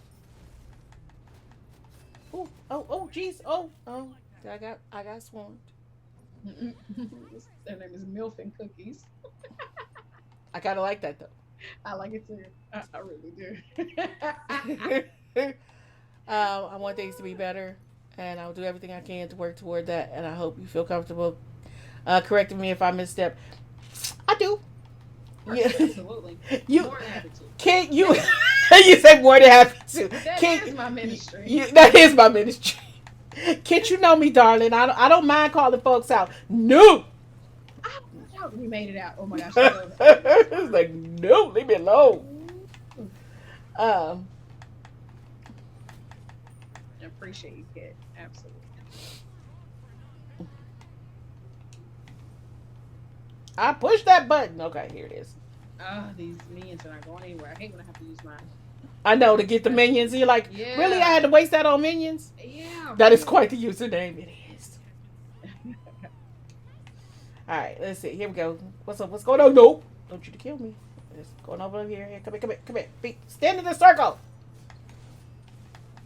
So my puppy can get you. Oh, I got my special. Let me just go ahead and use it. So y'all want to stand here? Come on in and get them. Oh, somebody ran in. Why you running here, baby? Oh, jeez. Oh, no. Nope. Get out. All right. Uh-oh. Minions. Good. And I mean, and like I said, and we talked about like that privilege earlier, right? And I think it was a man who said, me doing certain work sets precedent, and that's my job, right there. That is my job. That is my job for me to use my academic privilege, because that's what I have, because I'm tenured. Yeah. It is my job to use that privilege to set precedent so other folks can come and continue to do the work, and do the work in a way that they don't have to wait till after tenure to do it. That's right.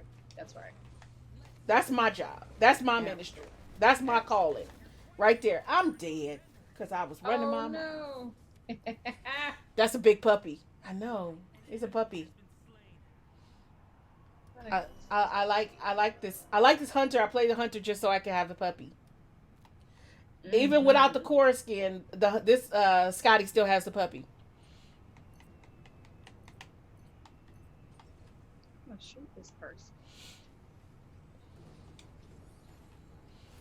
I can't put my skill down best I can do. Cerberus! Somebody shoot Cerberus! Where is he? Oh Where my is he? gosh. Right side, left side? Spawn. Oh, made it back to spawn. I'm about to die. Trying to get them. Appreciate it. Thank you, thank you, thank you. I'm here. I'm helping. Oh, health is low, but I'm here. I'm here. Get him, puppy! There we go. I got thrown into out of Got him. Okay. Oh, did you really?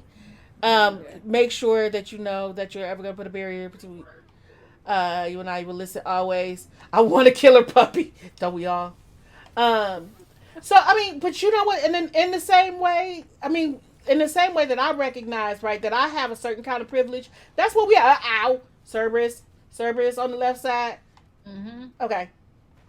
On the same way that I have recognized that I have a certain kind of privilege. I mean, you have white skin privilege that you can definitely use. Absolutely. For a greater good, right? Now that's what I'm trying to do. Mine ain't white skin privilege. Mine is a different kind of privilege. Right. But it's a privilege it's an underprivileged privilege, unfortunately, because again, to talk about intersectionality, I am still black, I am still female, I am still queer, right? So Kate is so excited.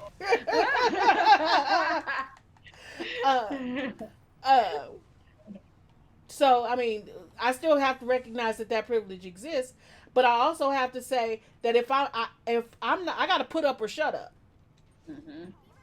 Right? If you, I mean, you can sit back and talk all day about how something is unjust and it's unfair. If you're doing nothing to change it, then don't open your mouth because you ain't doing no better. I mean, it's just truth. Oh, dang, that hurt. Okay, I'm gonna try to get back to spawn because I'm hurting. Leave me alone. Oh. They're gonna kill me on the doorstep. No. They're gonna kill me on the doorstep. They're all on you. They're gonna kill me on the doorstep. I'm dead. I hate that. I hate being killed on the doorstep. I know.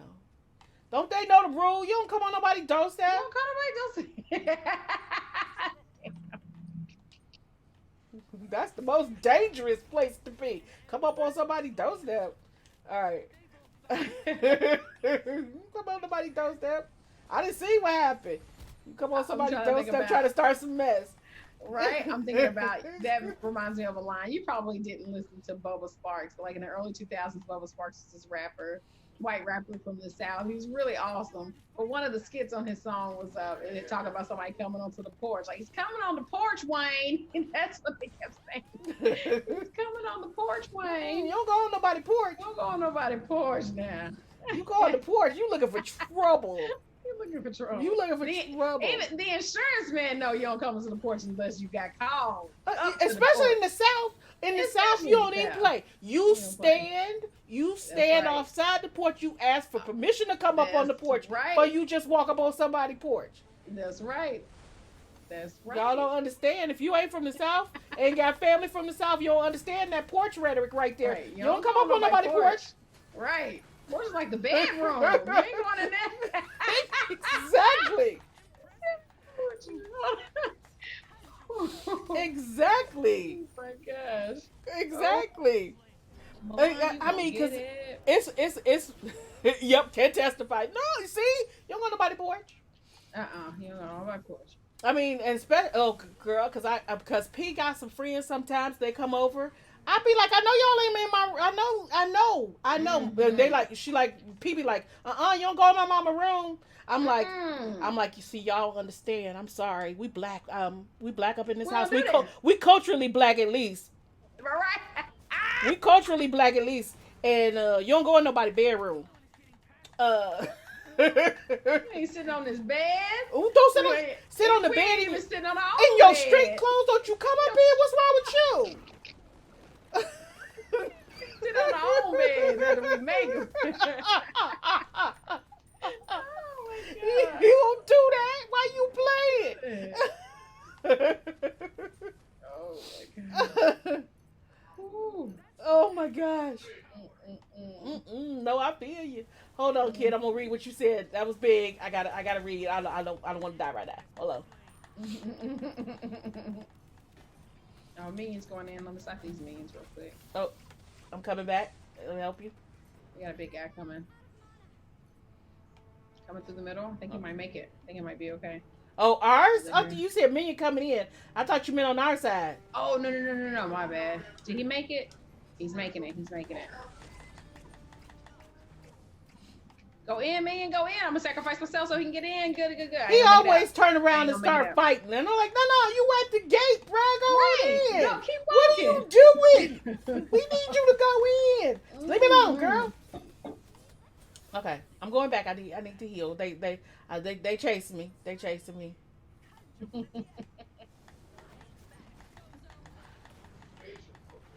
Stop! Leave me alone.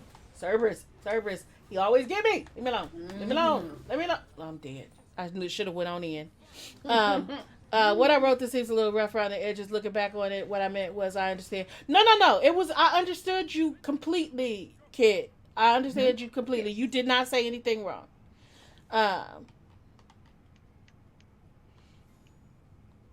Don't come in here smelling like the outside is a favorite of yours. I tell my child all the time. She come in, I be like, girl, go get in the shower. You smell like outdoors. Wait, who said that?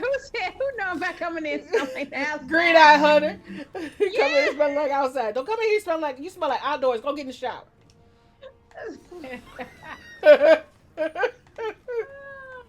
Oh my goodness. That's a very Southern sensibility.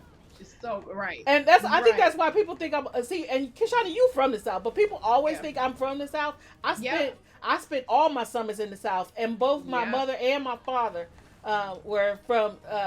My mother and my father are from Alabama and South Carolina. So I spent all my summers in South Carolina when I was a child. So I completely understand. That's what people. I remember. I just saw a tweet. Or somebody had just said, like, black folks from Chicago and Detroit, they're all just displaced Southerners. They are displaced Southern because it was a part of the diaspora. It was the United States diaspora. That was Chicago and Detroit were the stopping places because of the factories. That's right. That black migration. Yep. Absolutely. Yep. Exactly. Absolutely. A lot of folks don't realize, like that those stories. It's beautiful narratives. Those black migration narratives, beautiful narratives. A lot of pain, but a lot of, beauty. Absolutely. In street clothes, it's been worn all day, and outside sitting on public spaces, coughed on. Not on my bed. Not on my bed. Don't do it.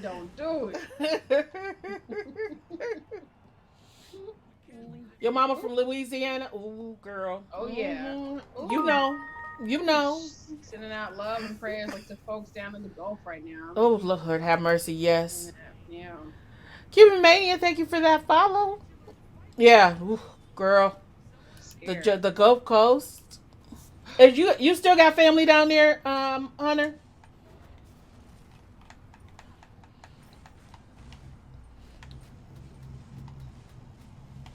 Oh God, I'm dead. I couldn't move. I was just like caught up in some stuff.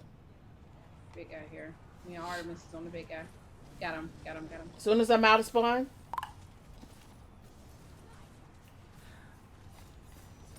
Your grandma used to make comments about outside clothes. She's from Kentucky. Yeah, that's like I said, that's Southern sensibilities. That's right. Yeah. My day was good. H2O. Thank you.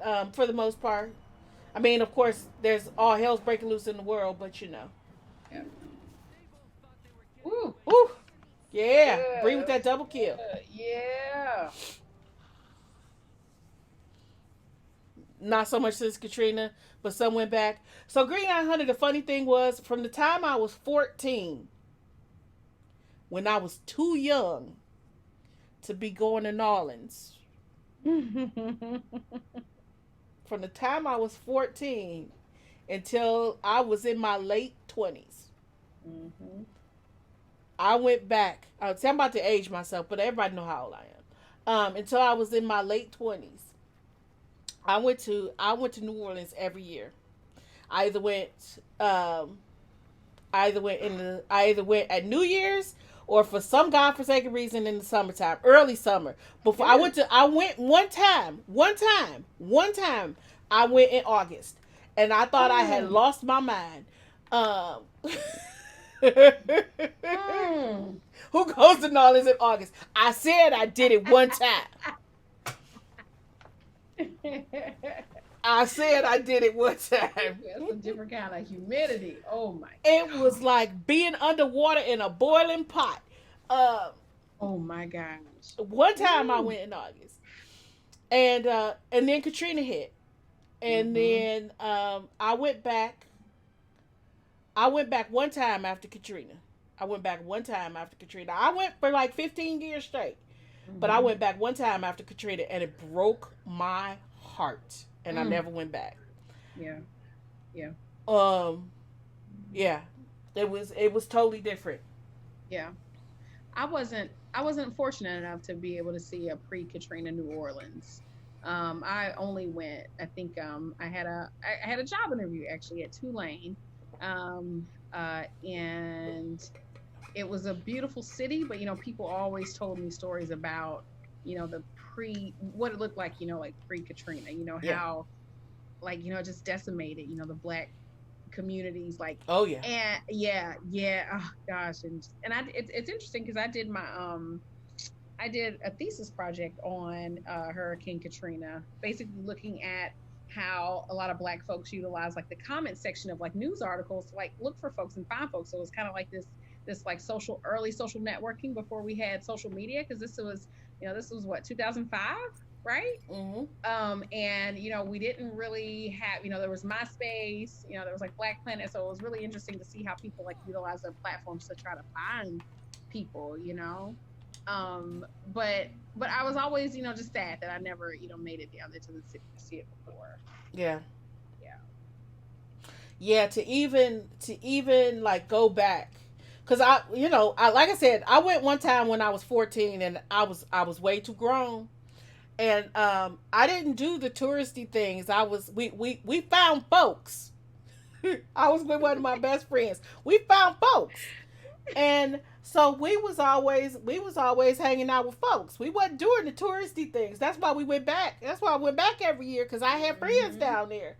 But to go back to like some of my favorite hangouts after Katrina, like post Katrina, Yeah. and just see like the boarded up houses around places that we used to hang Mm-hmm. out, that had Yeah. numbers written on the boards, broke my heart, Yeah. and I could not go back. Yeah. Yeah. Uh, Mm. Mm-mm-mm. yeah, I, it you was know, it was I, a I'll lot. never forget. I'll never forget like the comments that a lot of those local leaders like were making. Remember that one representative that said, well, we couldn't clean up public housing, but Katrina sure did. You remember that? Oh yeah, I remember that. Just Yeah. racist ass shit that they were, just like saying, and basically, how they had no intentions on working to make sure that black folks were able to come back, to Mhm. that city. Mhm. Yeah, Yeah. yeah. And then that's a city where they don't really, gentrification, was always like part of their project, but I think people can like wash their hands of it because basically Katrina gave them the pathway to doing it, as Mhm. opposed to like a traditional like pathway to gentrification like in some other cities. Yep. It's Yeah. true. Like in Detroit, for example. Ooh. Yeah. Yes. I mean, Ooh. the gentrification was just starting hardcore in Detroit when I left. I mean, Mm-hmm. which is pretty interesting, because it made a positive for me, because I was moving, and I owned a house when Yeah. I was moving, so I sold my house for almost three times what I paid for it. Ooh, that's what's up. So like I said, it was a positive in that sense, right? But then at the same time, they were like taking people's houses for taxes when Right. they owed like $500 or less in Oh. taxes. Yes. And then they would tear them all down, and they built all these little mini McMansions, Hmm. and sold them to folks who had been a part of white flight several Yep. decades earlier, right? Yep. Um, and I mean, it is still very much that way. I mean, most of the folks who grew up in Detroit can't afford to live, especially even in the areas that they used to live in, because Right. Right. when they moved all those stadiums in, they also moved in all of this ridiculously priced housing. These Mm. half million dollar like condos is what they moved Yeah. into that downtown area. So, you know, Goodness gracious. Oh, just can't even. Yeah. Yeah. So no, I feel you. Let's see.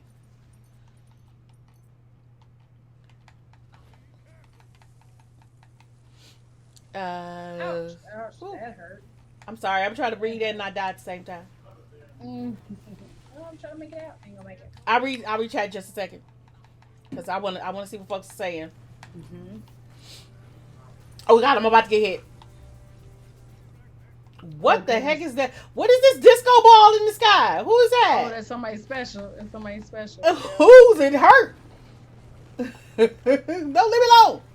No, no. Lindsay said seeing friends' childhood homes boarded up and condemned after Florence was a whole nother level of oof. Absolutely. Oh, I'm sure. Absolutely. I am sure. I did an institute with RSA on universities' role in gentrification. It's always been heartbreaking. Yeah, it has been. I mean, and that also happened. A lot of that happened because I mean, I went to Wayne State, which was right in Mm-hmm. that downtown museum district, right? So, and that had always been a very specific kind of area. And Wayne State, after like as I left, and there was that new president who came in, was like, oh yeah, I know we've always been a commuter school, but you know what? Let's work to make this a residential school. They took a huge part in that as well because they were trying to make that downtown area where people had lived, where people had owned houses for generations, where Yeah. houses have been in families for generations. And that also became a part of the university. So yeah, absolutely, universities play a huge role in that crap. Don't think they don't. Come on Yep. now, I'm dead. Yep. Yep. Yep. Mm. It seems like a Something else. Oh goodness, I'm so glad you brought up that point about the universities. Oh, somebody is shouting you out, talking about how awesome your space is. thank you, Rio. I appreciate Rio. you. Yeah. I'm glad you found us over here. Make sure you come back. Yes, Make sure you come absolutely, back. absolutely. You're not allowed to leave, just so you know. You're stuck with us. You're stuck with us. Yeah, put your indoor clothes on. Yep. Don't come in here sitting on my bed in those outdoor clothes. Okay. Uh, But I was reading oh goodness, somebody's Loki. Um, don't come over here with that. absolutely. Mark Lamont Hill had posted about like something that's not being said about like a lot of these universities that are in neighborhoods in close proximity to, of course, like black and poor like neighborhoods, like a lot of our elite institutions are. Mm-hmm. Not talking about the impact that these students returning and their cases of COVID and thinking about like who's going to get hurt or impacted. So those adjacent folks who don't have access to like healthcare and Oh to be yeah. able to I'm thinking, he was talking about Temple, but we were thinking about like USC, like in LA, all of them, and U Chicago, they're Mm-hmm. like all these schools. Yeah. I mean, especially Mhm. when we're talking about to think about those things in light of COVID. Of course, Yeah.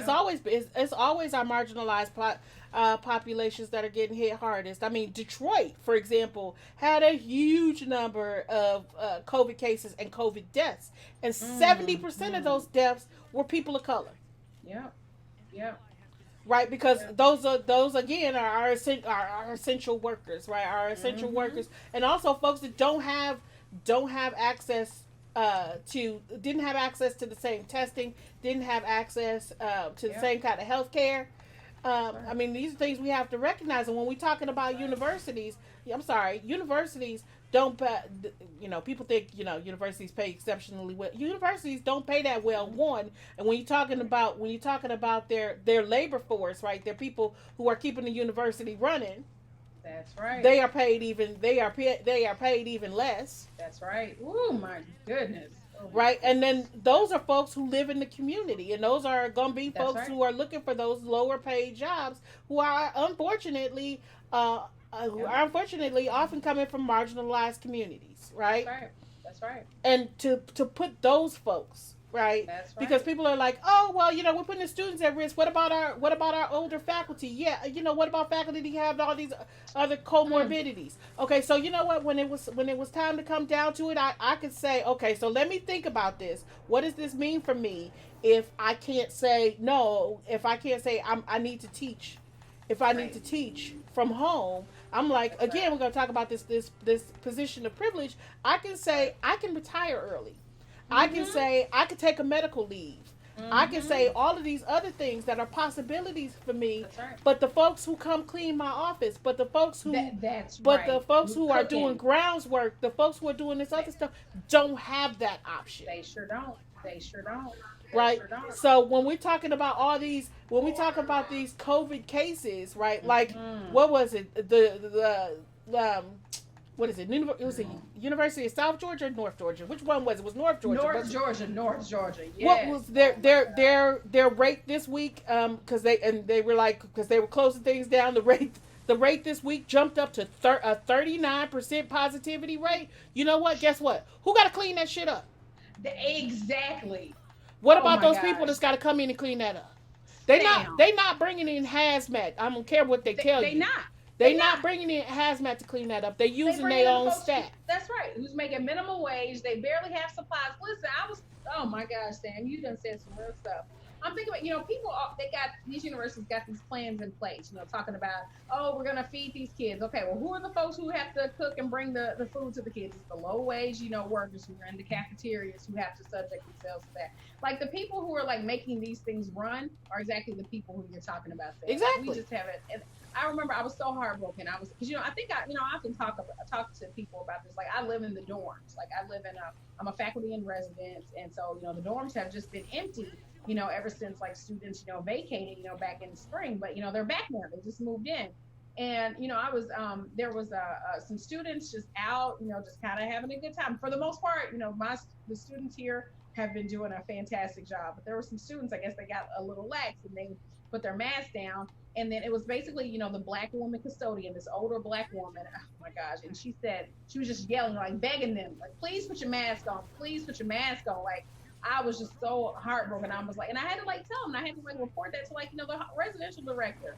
I'm like, they're on the front lines. There's like no protections, like for these mostly black women, out here. They're subject to it just made me so mad. Yeah. It just makes me so mad.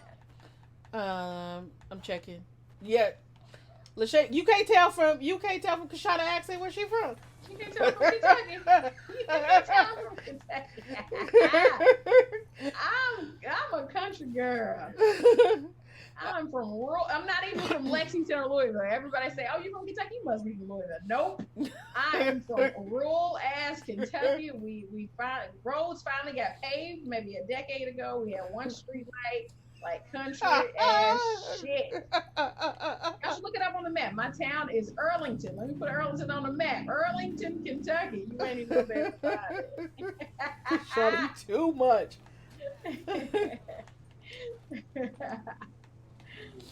Oh no, leave me alone. Let me live my life. Let's see. It's no freaking joke. I cannot express to you how much it meant to you checking on. I'm always gonna check on you, Mom.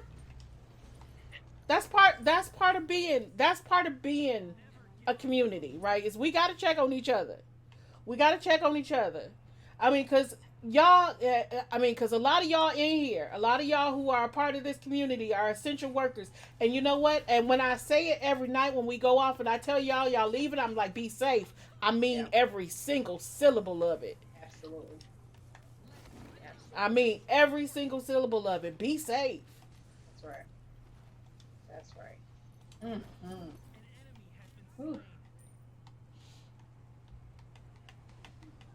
So She like just got indoor plumbing last week. That's right. We just got it. We just got it.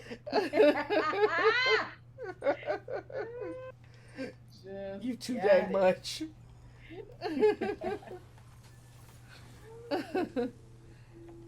Even me, even you, Nuckin, even you. You too much, but even you. Ah! Let me know. Get him, puppy. I'm with the puppy. Puppy doing work. Yeah, puppy doing work. I wish this there we go. Okay. Let me know. Try to get out of here. Oh, time. Hell yes. Hey, Nuckin. Okay. There we go. I don't believe you got me playing Smite. I really don't believe you got me playing Smite. When we playing Smite again, Shauna? When we gonna play again? Mm-hmm. It don't matter. Whenever you want to. I know this is my second. This is my second. What is it? Second night this week playing Smite, Yes. and it's only Wednesday. Yes. Get off me! I'm dead. We got a few things we do gotta do though. We gotta I still haven't. Oh, we were trying to figure out the Final Fantasy thing. We want to make sure we're downloading the right thing because I don't know anything about the Final Fantasy. All right, I'm gonna show you what to do. What to do. Okay. Murder Puppy should enforce mask wearing. There you go. We should be able to send the Murder Puppy out when folks ain't wearing their mask. Except I don't want my Murder Puppy dealing with them folk either. Ooh. No. Get that dude before you got him. Yeah. You ain't going in there. You ain't invited in. Leave me alone. Ooh, ouch, ouch. Leave me alone. Ouch.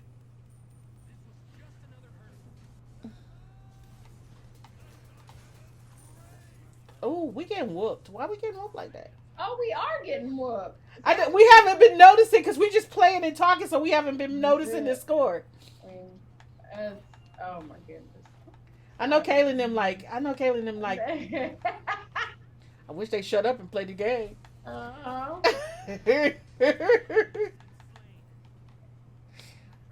My health. Okay. Go get them. Well, here we go. Where you going? Leave me alone. Get him, puppy. Get him. Leave him alone. Sam. Yes, baby. Quick question for yes, you. Ma'am. What kind of advice would you give your junior self? Like knowing everything that you know now, what would you tell yourself? Like, oh as God, a junior person. Get out. I'm sorry. Was I not supposed to say that? I'm laughing and crying. I mean, it's so yes, yes, like yes. You know what? I'm gonna be 299% honest. If I had to do it all over again, Kishonna, yeah. I would probably go industry. I would. Yeah, absolutely. I mean, I'm comfortable now, but I spent too many years not being. But you know that. You know that struggle. Yeah. Absolutely. But at the same time, like I said, but things are different now than they were when I came into the academy 20 years ago. Of course. Oh my gosh. Yeah, absolutely. So maybe not, but if I had to go 20 years back and tell myself something, it would be get out. I know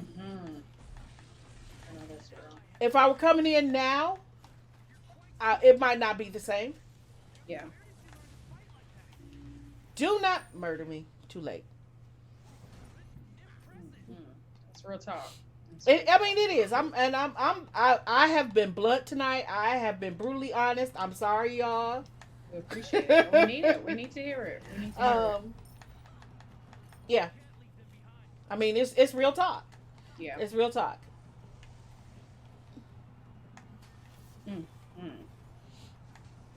You on fire. What they say? I'm going to say, you on fire. I love it.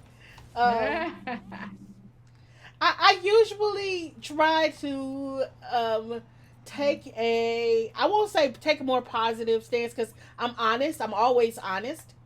I'm just not usually as brutally honest. I usually am a little more, I use euphemisms instead of, but like, no, let me tell you. And like I said, and that was 20 years ago. If that was 20 years ago, would I be willing to do that same 20-year struggle? Would I? Oh Jesus! Why don't I just walk into that? Oh, I'm about to die. And would I be willing to do that same 20-year struggle now if I knew I had to do that same 20-year struggle? Probably not. Right. I'm not gonna hold you up. Probably not. Right. This shit been hard. I mean. Yeah. Oh, we got whooped. We did. Like what?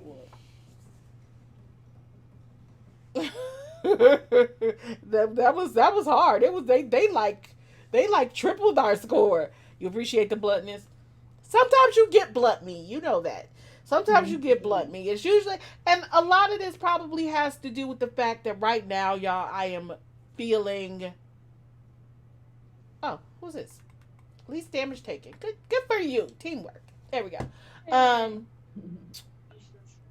right now I'm feeling. I don't know what the word is.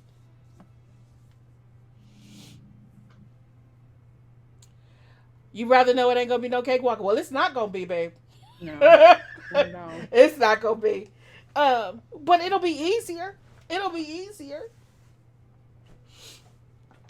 I mean, Accepting. oh, match accepted. Yeah. It'll be easier. It'll be easier than it was. And I mean, and you can still know that there's folks who are around who have your back. Yeah. Did my game crash? Did it? I think it might have. Oh nope, I'm good. It was just stuck for a minute. That there are folks that are around who have your back. There are folks who have paved that way and have given you a platform from which to argue. Yeah. And that's the most important thing. Yeah. Is that there are folks who've done the work. Wait, what did I just? Oh, okay. Like, what did I just do? Yeah, I thought I chose the wrong God. And that will help. And that will help. And that is the only thing that makes me feel better about the 20 years that I have spent putting in the work thus far, is knowing that at least it wasn't for nothing. Yeah. At least it wasn't for nothing.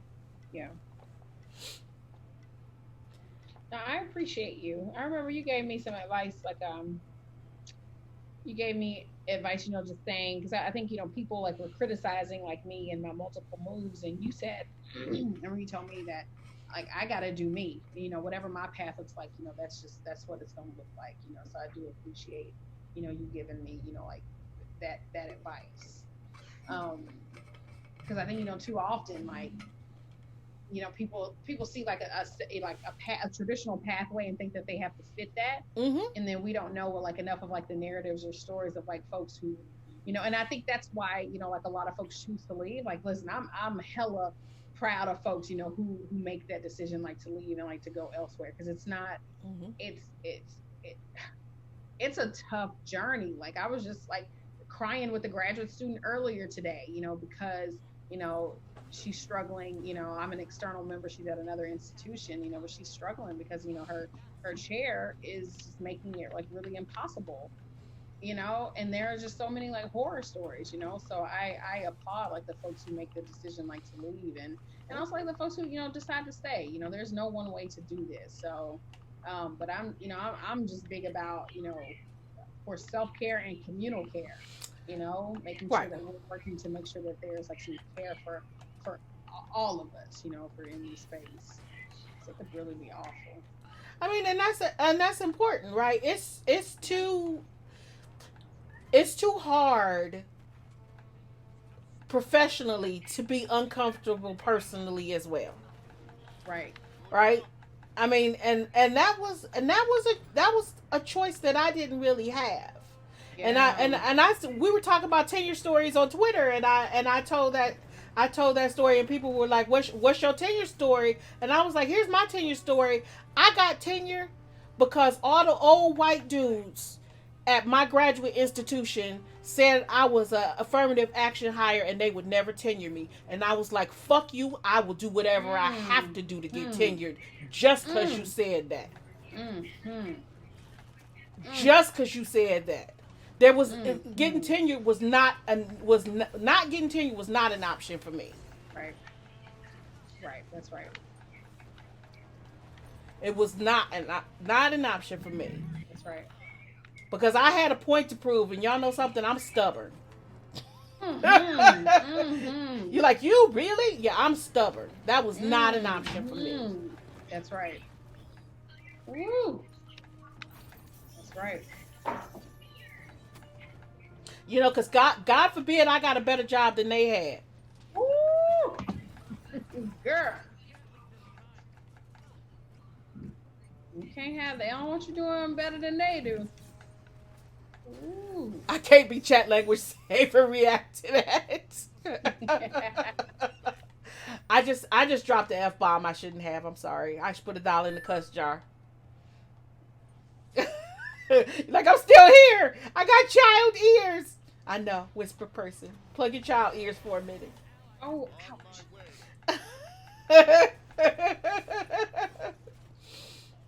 I know, and as soon as I dropped the F bomb, Nagla was like, "What are we talking about? Y'all plug your ears." Grown folks talking tonight. I'm dying. Don't kill me. Let me make it in. Let me make it in. No. Yeah, aim that. So I've been trying to do better with aiming with this character.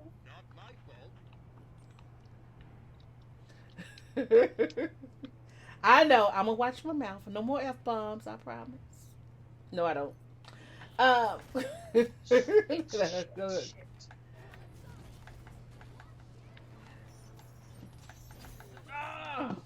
Trying to play Die screaming. Where you at? ring around the rosy. I know. I was like, stop running around the pole. Be still so we can murder you. Oh, Bree wants me to tell you to use your alt to stun the Tsukuyomi when he jumps on you. Okay. So do you know? Okay, you know which character is Tsukuyomi? I'm gonna find him. Okay. Where is he? Oh, jeez. No, leave it alone. Except for right now, I don't have it. Okay. Oh yeah. Yeah, I didn't have it that time. I saw him, and he murdered me. Yeah. It's this dude right here. Yeah, I didn't have it.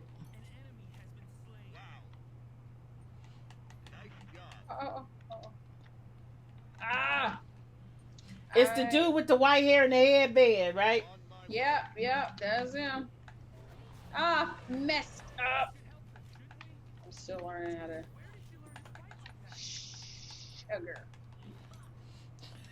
Sugar.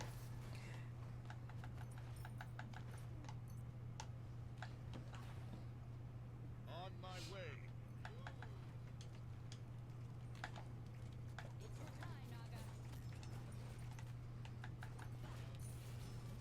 You miss Zeus? Oh, you main Zeus. I see what you're saying. Oh, I didn't know you played. Did I know you played Smite? Come here, bro. Be still. Get him, puppy. Get him. No. Don't you put that up there. Where'd he go? Oh, no. He's running back. You jerk. No. Leave me alone. Just playing. Go play with somebody else. Stop it. Okay. So Kishonna, yeah, that is my advice to junior me. You not so junior yourself no more, ma'am. No, not at all. So what would be your advice to junior you? Ooh, oh goodness. You know, that's tough. I have to think about it. Okay, let me think back. Because it was such. Get him, puppy. It wasn't a perfect world even when I came out, because there were like no jobs. I had an opportunity to take an industry job and I didn't take it. But maybe so similar to you, maybe I would have done something more, gone into industry maybe. But I like being in academia. I don't know what that advice is. I don't know if I'm not far away. Oh, I'm so sorry. I just messed up the teammate. I'm so sorry. Still learning how to do this. I may be still too close to like my junior years, to be old and jaded like me. To be because I think like a lot of what I've done, like people told me that I couldn't do it, and so then I just wanted to do it, and so like it's been like just full like my career is just like, oh, I'm gonna show you, Oh, like, I know that feeling. right? And I guess I wish that, I wonder like if I just had, was able to just explore my own path, what would that look like? You know?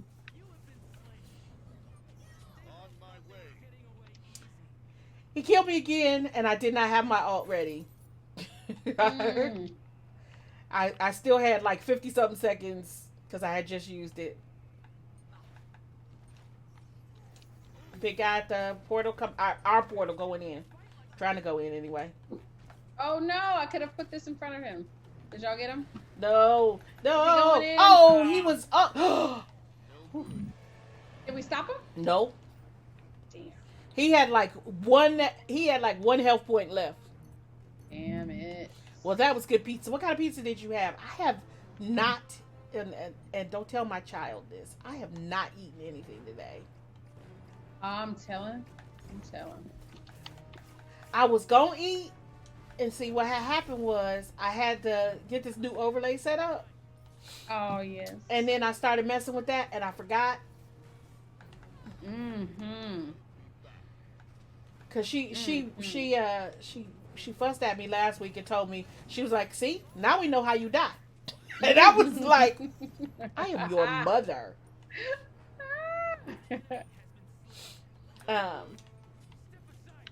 So she fussed at me for not eating. As she should. As she should. And she came in and she was like, because I told y'all, because I made dinner, and she was like, I'm not really in the mood for that. And I'm like, fine, I'm not really either, but it had been out, so it needed to be cooked. It was chicken. And so I was like, I gotta cook it. It'll last longer once it's cooked, but if I don't cook it, it's gonna go bad. And then she was like, and I was like, she's like, I'll eat leftovers. And I'm like, okay, fine. And then she was like, do you want me to heat you up some leftovers? And I was like, no, I'm going to go down and get it because I need to get more coffee.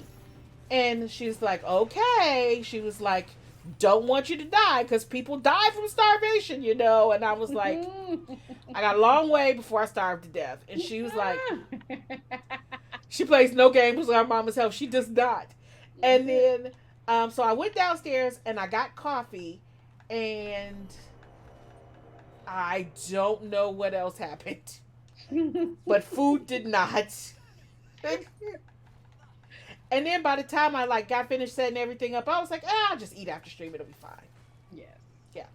Oh yeah. She was like, you said the same thing about breakfast. Now you're saying the same thing about dinner. Okay, they got big guy coming. Big guy's clashing in the middle. Oh, I didn't mean to put that in front of him. I'm still learning. I'm sorry, teammates. All right, we got him. We got their big guy. Did our big guy die? Yep, looks like it. They both died. He's still making. Oh no, he's here. He's dead. Yeah, he's dead. Yeah. Oh no! Leave me alone. Let me live my life. I'm dead. One of the things that I found, you know what? I do have something, but it's not like it fights. But there's something that maybe I would be more intentional about. Mm-hmm. I don't know how to I didn't know how to. This is gonna sound weird, but go with me. I didn't know how to make friends in academia, and then somebody made a comment basically saying you don't make friends in academia, and I just because you know what, I'm gonna just go ahead and I'm gonna be all the way honest. There was a person that said that basically my academic nemesis is supposed to be Adrian Shaw. Somebody told me that. They said in the world, we publish, similar topics, similar things, and that we were supposed to not like each other.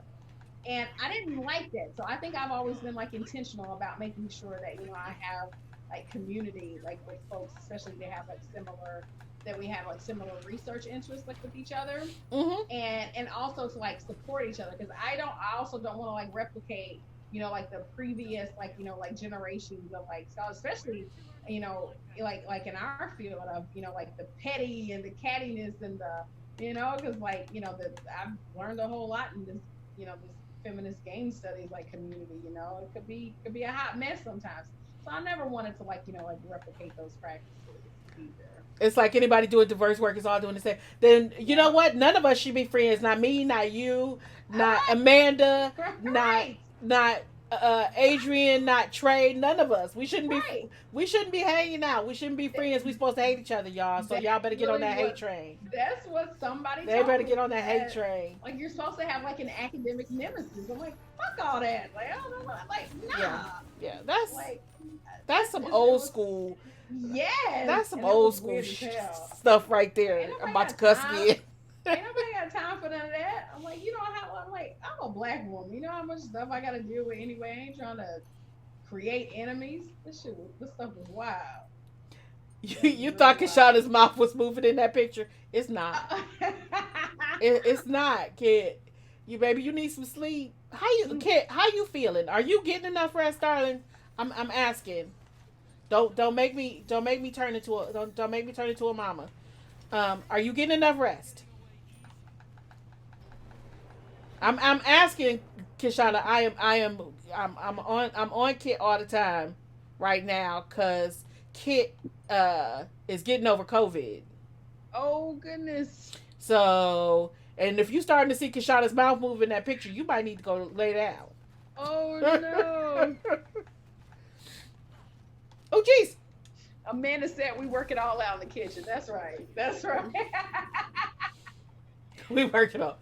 We do work it out to get you. That's right. This true facts. To the This kitchen true table. facts. That's right.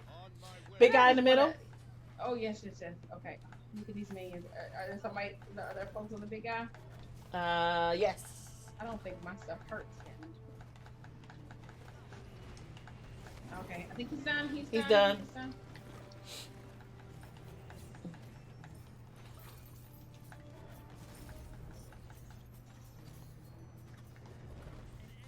I don't know why I can't sleep. I go to bed early and just toss and turn and cough. Pretty certain my lungs are scarred. I'm sorry, baby. Oh goodness, I'm so sorry. So, Kit, how are you sleeping? I've seen they did that interesting study that they showed that people who had COVID were sleeping better, resting better, breathing better when they were laying down, when they were laying on their stomachs. Have you tried that? I'm cuz I'm weird and I read that kind of stuff. Cuz you need rest. Hmm. Oh no. Why you do that to me? I'm dead. You started being on your stomach more. Yeah, you absolutely can't be on your back now. Okay. It makes things so much worse.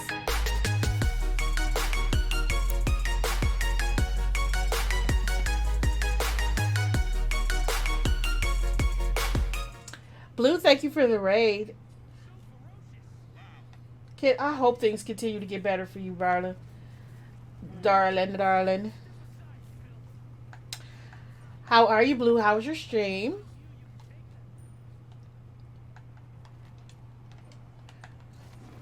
Get a puppy. No, leave me alone. Why they keep trying to murder me? I'm dead. You appreciate me more than you have words for? Whatever. I'm kidding. How's Smite going? It is. I'm enjoying playing Smite. I'm enjoying learning to play Smite. Let's put it that way. I don't think I am. I don't know. The people I'm playing with might say something different. I don't think I'm a horrible. I am not good, but I'm learning. I'm learning. And to talk about access and accessibility, we always end up talking about accessibility because we ended up talking about accessibility last time. I need to be able to make. I need to be able to like customize these tags, make things bigger. Because I even sitting this close to a 27-inch screen, I can't read them. Mm-hmm. It's hard to. Yeah, it's hard to see. It's hard for me to see who's who, and that way know what their powers and their alts are. Because I have a pretty good read of who has what for an alt. That was so close of who has what for an alt. Um, but 32 inches is just way too big. It's not a question of the screen not being big enough. It is just a question of accessibility with this game in particular because you can't adjust the font size. Mm-hmm.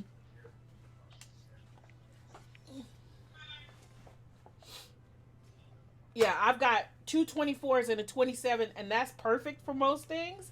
But when games are not paying attention to accessibility, then it's more of a problem. Yeah, if I had a 32-inch screen sitting at this desk and having them sit on my desk, I'd be dizzy. I would literally be dizzy. It would just be too big. You gotta go to bed, Tosca. Have a good night, darling. Rest well. Be safe.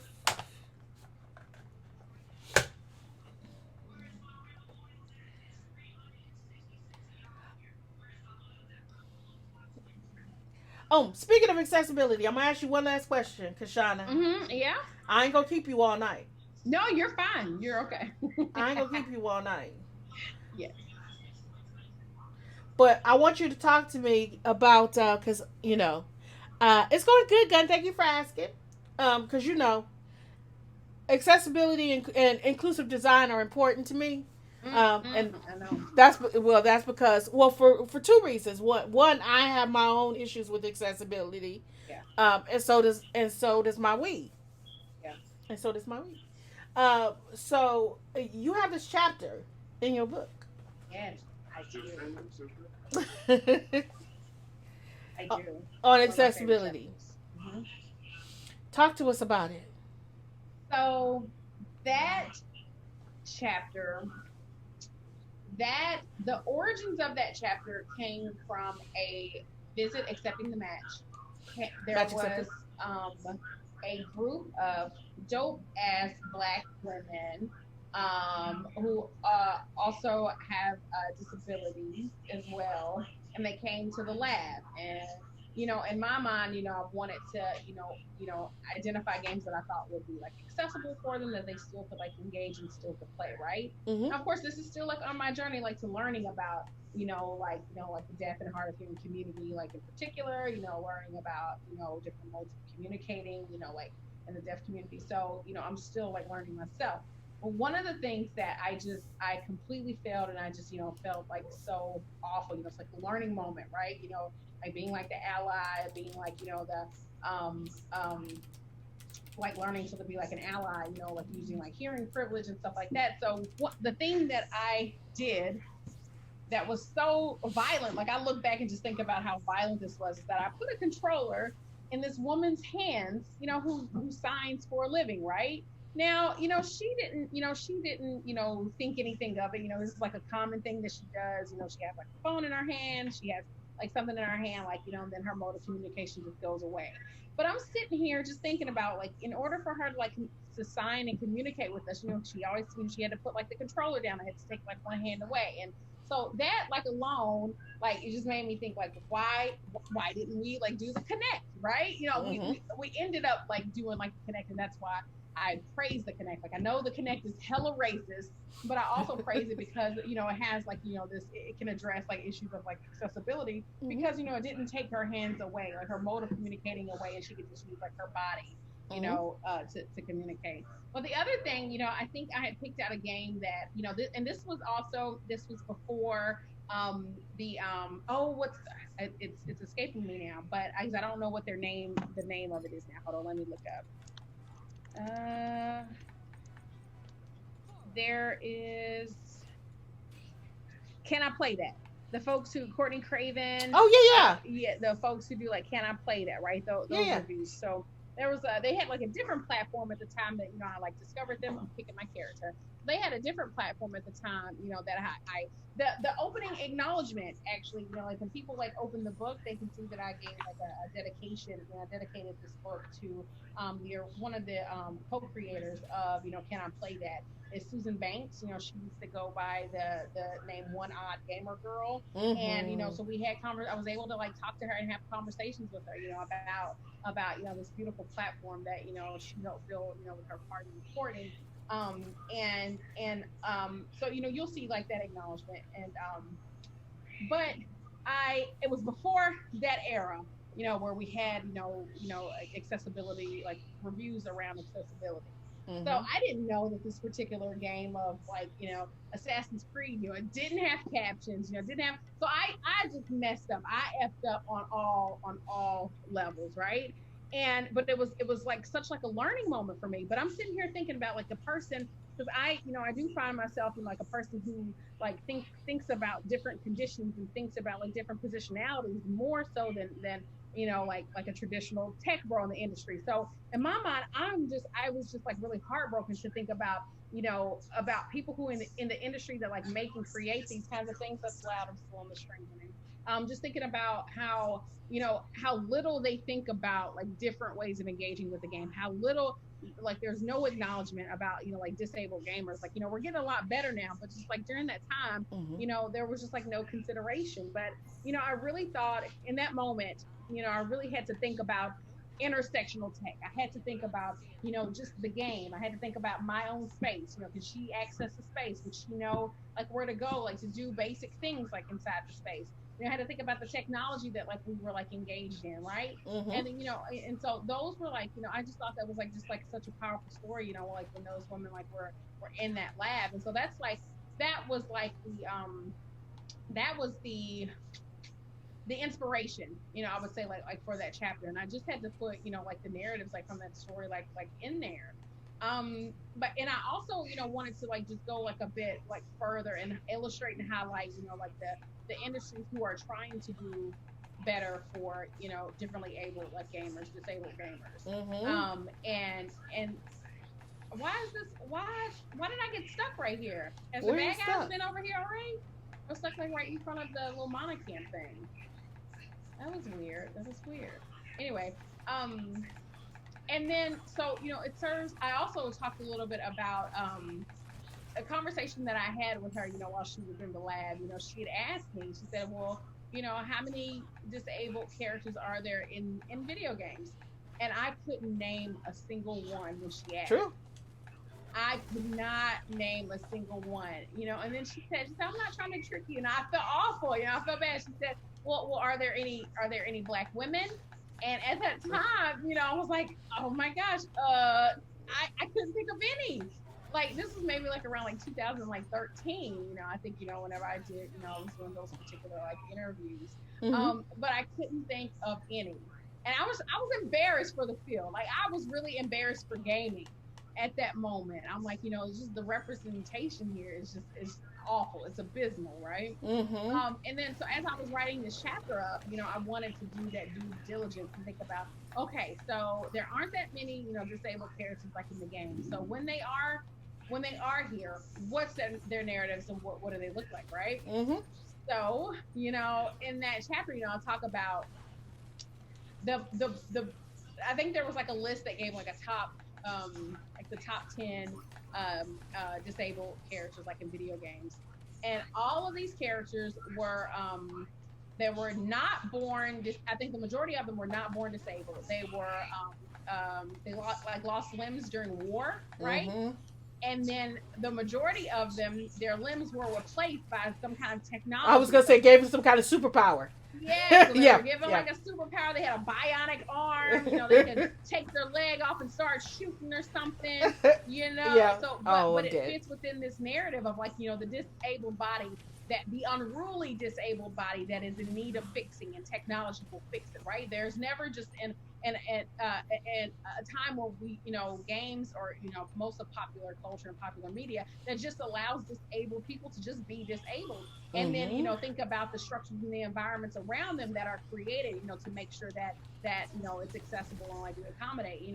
I'm even thinking about I know that cochlear implants, like for instance, it's a very controversial topic, like in the deaf and hard of hearing like community. Right. But I'm even thinking about how there was a deaf, one of the deaf women like there, he was talking about like the violence of it, of like forcing a person to be auditory and having to speak, and because their way of like engaging in the world is not okay. And so so I wanted to just try to like address like some of those stories like around and like the narratives and the medical model of like fixing them, and then just allowing these folks to just like speak to their own communities of like how they want to be like addressed, and the things that they would, want and demand and need, instead of like all these entities always deciding these things for them, right?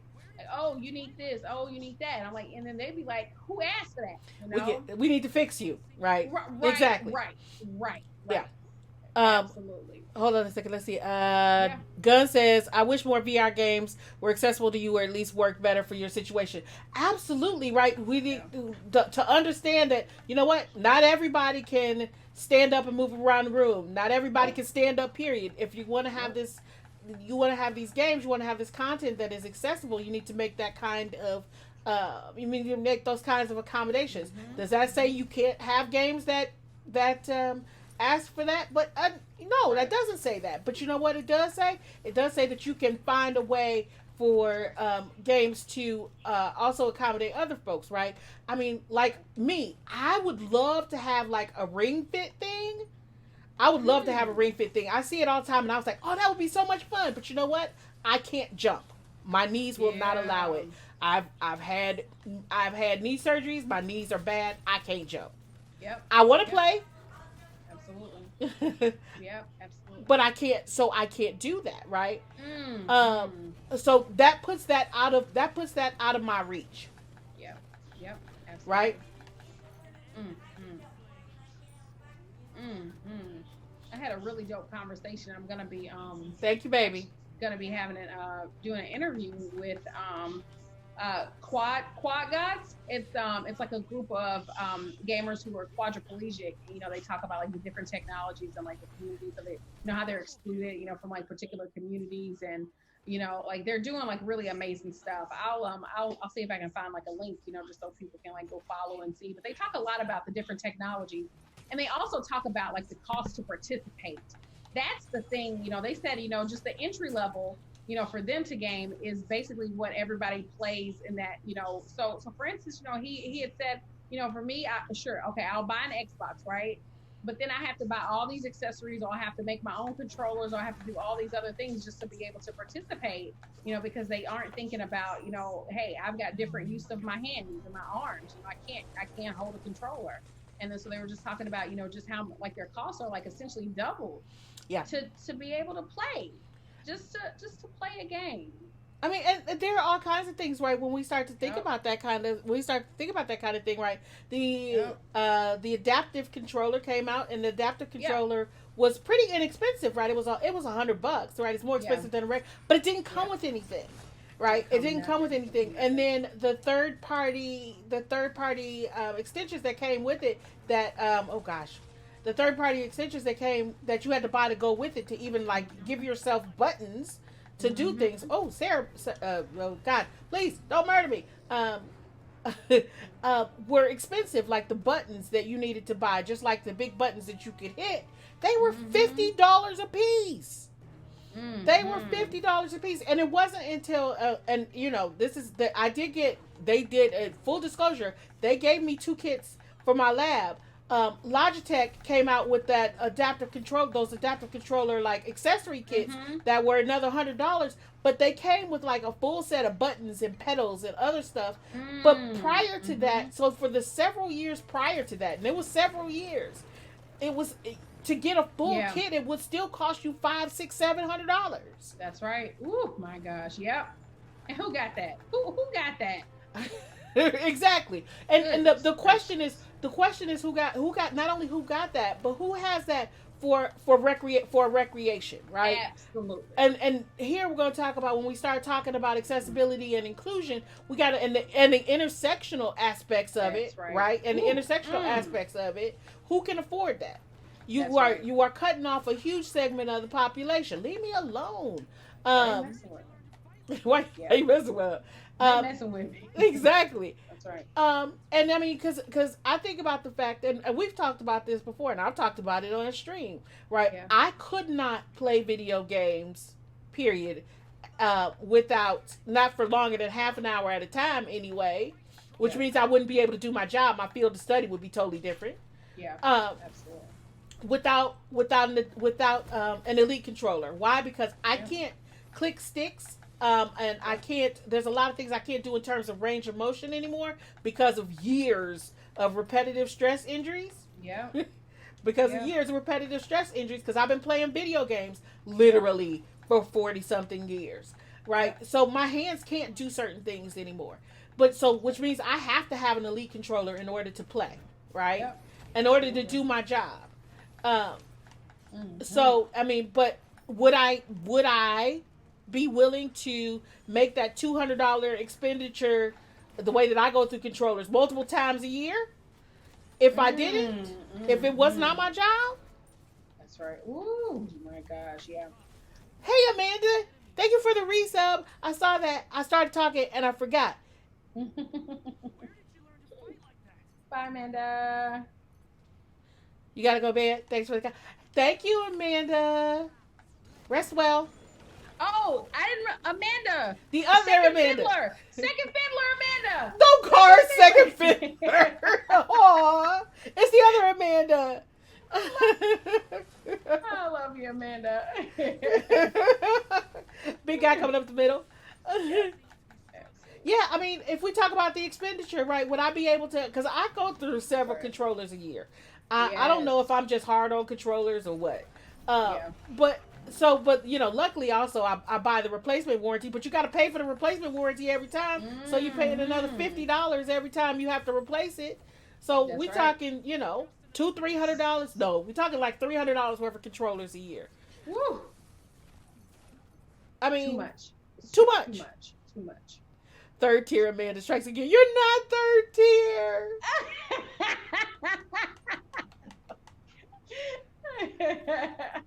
Leave it to the other Amanda to find the Binding of Isaac emotes. Leave it to Amanda to find the Binding of Isaac emotes. Yes.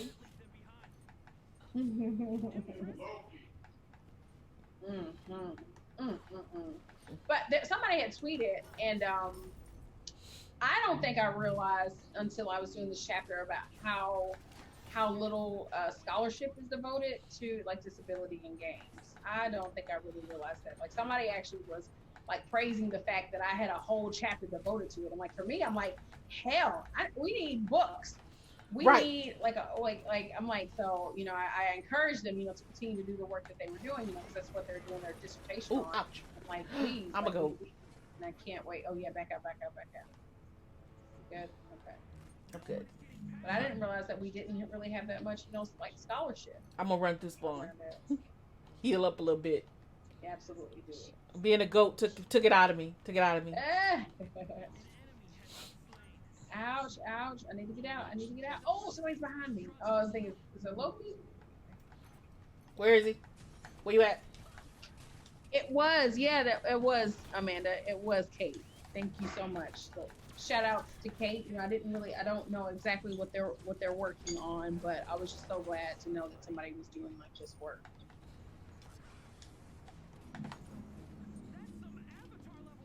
Loki is godlike. Loki needs to be nerfed. Slaughtering folks. Big guy's coming. I see him. You stay right there. Oh jeez. Oh jeez. Oh, behind us. It's Loki. Got him. Good job, Will. And the big guy. Good job. Ouch. I was too busy focusing on the big guy. Katie wrote a paper on disability in Overwatch. Her disc was on Outcrap. Oh, Beautiful. Oh, Neith needs some help. we're gonna have to start. You know what we're gonna have to start doing, y'all? We're gonna have to start making up a reading list to go along with these like stuff we mentioned when we do these and put them and post them somewhere. Leave me alone. I'm just joking. That would be awesome. Get him, puppy. Yeah, send those. Oh man, Loki, he keep coming up behind me. I was fighting somebody from the front, and he came up behind me and murdered me. So Amanda, if you please send me a citation for that for your Overwatch article.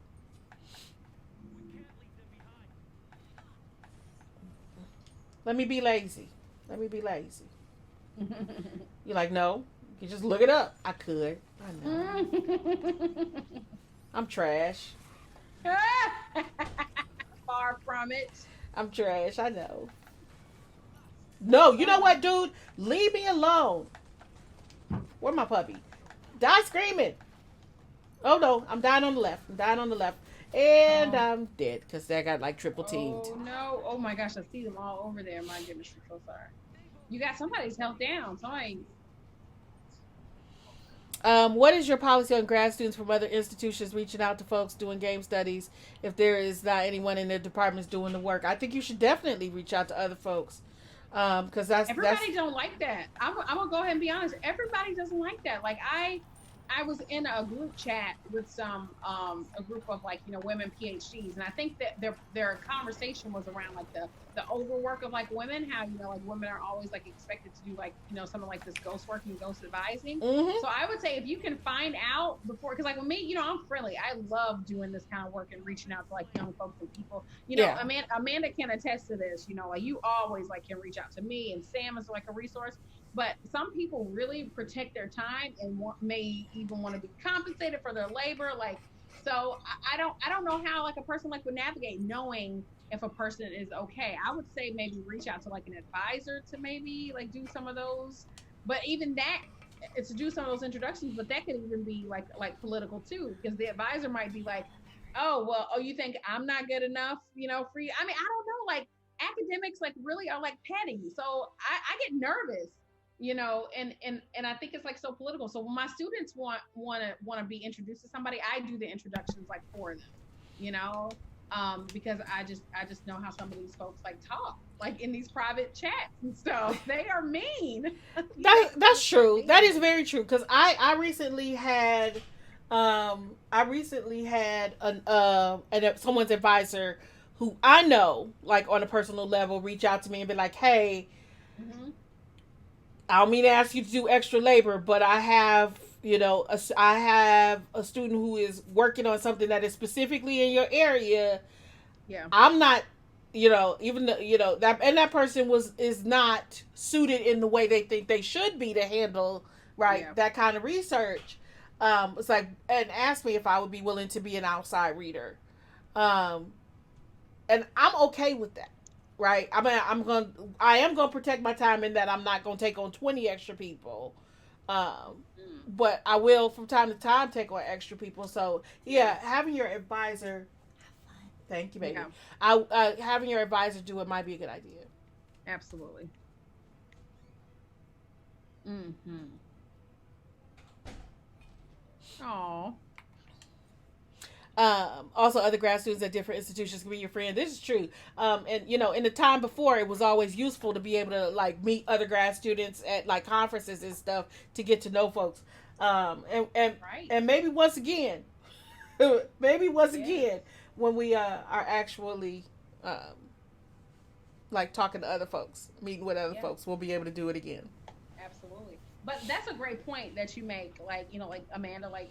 I think I've talked with you all like about I don't have any I think last year when we were all talking I was telling y'all I didn't have like black graduate students. So I just took on like Akil and Reginald. I'm like, listen, I'm just gonna take y'all on, because I want to mentor black grad students.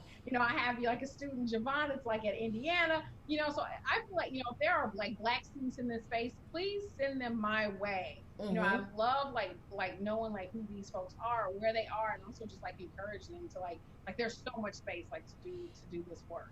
And a conversation doesn't hurt anybody. Like we can spare, like 10 or 15 minutes to just like encourage, like, oh yeah, doing the stuff in the field, and I get the service demands, maybe I won't be able to serve on a committee, but I can always like chat and do like other kinds of like mentorship.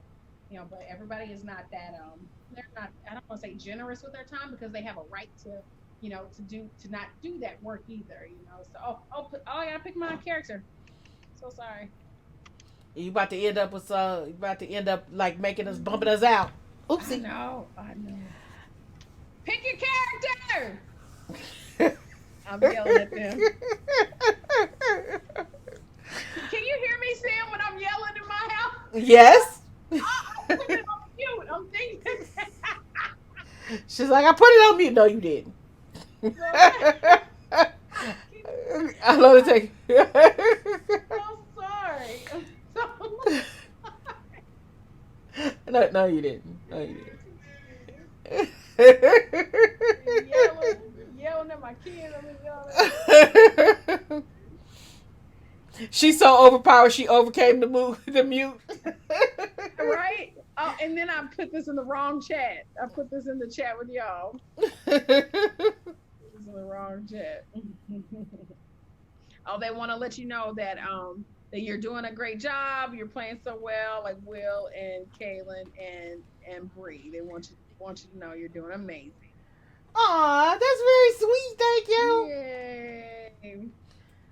Yay! I'm not sucking. I suck. They just being nice. They just being nice. I suck.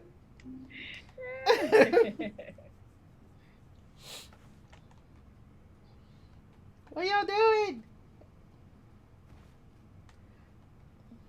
Avatar Hercules. Okay, I'm getting good looks at everybody. All right.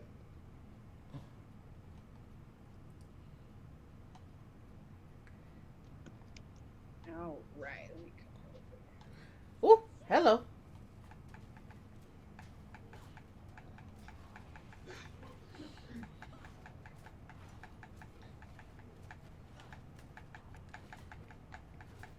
I know. See, this game, Smite is gonna be the game that tear up this controller.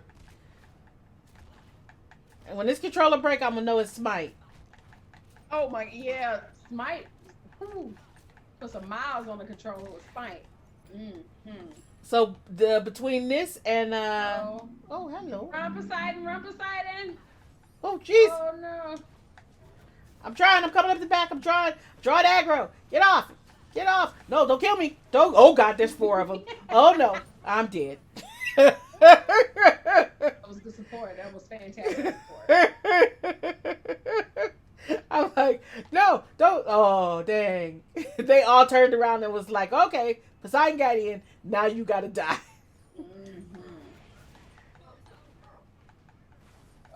Oh, jeez. That was not very nice. Rip, I know. Uh-oh.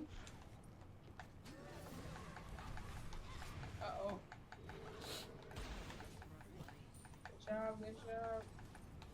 Oh, they're going so fast. I cannot get low-key. Get him, puppy. Oh, jeez. Sorry. No.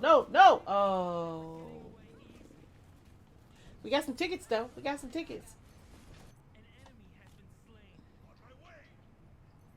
Right here, Bologna to the left. To the left. To the left. She's trying to fight me. She gone. I was going to say, where's... Come here. Be still. Going back to get some more mana and health. Coming back out. Oh, jeez. Get off me. Uh-oh. Back it up. Oh, I was kind of close. Sorry. That's okay. Bologna. Missed her with my special. It happens. I was dead. I was deaded. Uh-oh. Minions. Stop these minions.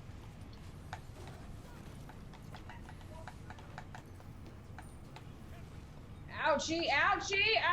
Oh my gosh, I ain't gonna make it. Turn. Yes, I made it. Leave me alone.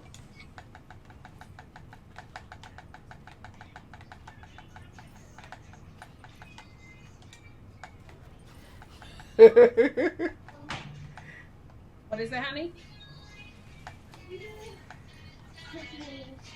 You need something to eat?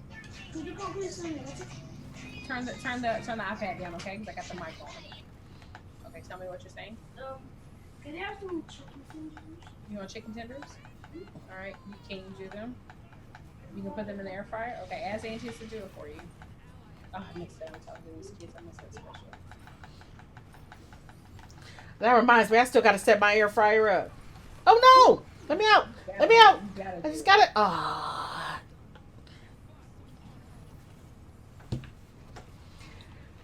Because my kid's a little overwhelmed by, she's a little overwhelmed by the big oven. Oh yeah. And she's like, Yeah. yeah, I can't do that. I'm like, yes, yes, you can. If you can do this. And she's like, no, Mm-hmm. no, I can't. I was like, yes, yes, you can. So, Yeah, that the air fryer was such a lifesaver, especially during COVID, and the kids are here, and I'm like, I can't cook for y'all like every meal of the day. Like, right. I was feeling like a short order cook. I don't know why you playing. yes. Oh my gosh, yes. I was feeling like a short order Yes. cook. I was too. Oh my I, gosh. I'm like, y'all gonna have to that is buy. one thing COVID did. No, let me. Oh, Oh, I'm damn. so sorry. I That's didn't okay. It mean was to Loki. help. It was Loki. Loki is just murking folks. Ooh, yes. Yeah, I was feeling like a short order cook. Same. Same. And then it's crazy. The kids stopped liking fish sticks at like the worst time. I'm like, I need y'all to eat these fish sticks. Can you eat the fish sticks, please? How y'all gonna like develop a palate when you eat these fish sticks and go on somewhere? My kid is very much the same way. She's never been a kid. She's never been a Mhm. kid food kid. Big guy. Right. She's never been a kid food kid. She's the fancy food kid. And Yes. it was always cute till COVID hit. Right. Right. I'm It like, was cute till right. COVID. Oh Absolutely. no, I'm dying. It was cute till COVID, and I'm telling you, Oof. DoorDash and Yeah. Postmates has saved my life because Sure like some have. of our fancy restaurants in town Yeah. when they could only do delivery and takeout, um, Yeah. started to work with like DoorDash and Yes. Yeah. so we could order sushi from the good place or Absolutely. lobster mac and cheese or whatever, what stuff she would eat instead of Right. because she won't Absolutely. eat mac and cheese and chicken nuggets. They won't eat it. Won't I'm eat it. like, Mm-mm, what she'll if they play. won't? Same. Mm-mm. Same. And I guess, like you said, I guess I appreciated it, until this. I'm like, it was I'm not cute till gonna. COVID. I'm like, one day my son said, "Mom, can I have some paella?" I'm like, "I Like when what? when you get Spanish, what's wrong? Like, what? Mother, I need arroz con pollo. These kids are wilding out. We raised them wrong. We raised them wrong. Why did I introduce them to this food? Why did I do it? Oh my god. What's bizarre, kid? I was like, we raised them wrong. We should have raised them on chicken nuggets and mac and cheese like everybody Right. else. Right. I would have been okay. My grocery bill will be okay right now. Goodness gracious. Ooh, this team is pretty intense. They're mobbing pretty good. All right. The All idea right, asking Cora. your mom to make paella. Right. Like I had to learn how to make it. Like I have a pretty good paella recipe now. Like that, I can make paella. Because the one I was able to buy it. Trader Joe's has a good frozen paella, so I was able to buy that. But then the Trader Joe's lines are just too long, especially right after COVID. Yeah. And then it wasn't that big of a serving in there, so I was like, we gotta figure out. So sometimes I just cook it. It turns out okay actually. Yeah. Okay. Big guy in the middle. It says someone Yeah. recently came into your stream and told you COVID is no big deal and not even as bad as the flu. Girl, did you ban them? Did you ban them? As it was all I got to call. Because they did. Ah, yeah, the bots to handle that light work. Like, of course, instantly. I'm trying to hit you. Get a puppy. Save me. Oh, crap. This is a pretty good team. My goodness. That's more than a Back pretty up, good back team. up, back up, back up. We gotta back up. Can't get caught in that rift. That's what they're expecting to happen. Oh, and I keep missing. They're so fast. They're so fast. You would literally like tell that to my lungs. I know. Girl, I don't know how you do it. I might have cussed them out. I might have Yeah. cussed them out if I were you. In your situation, I probably would have cussed them out. Absolutely.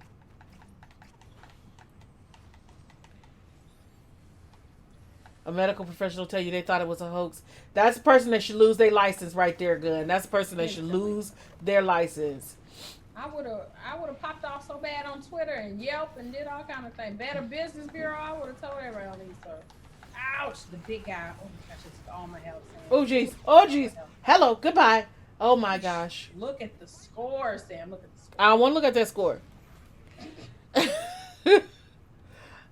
Yeah. I feel like as soon as you call COVID a hoax, you go from medical professional to medical. No, you go from medical professional to medical hoax is what you go to at that point.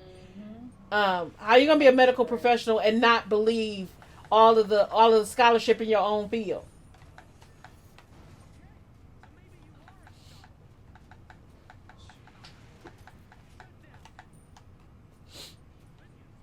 I don't understand that.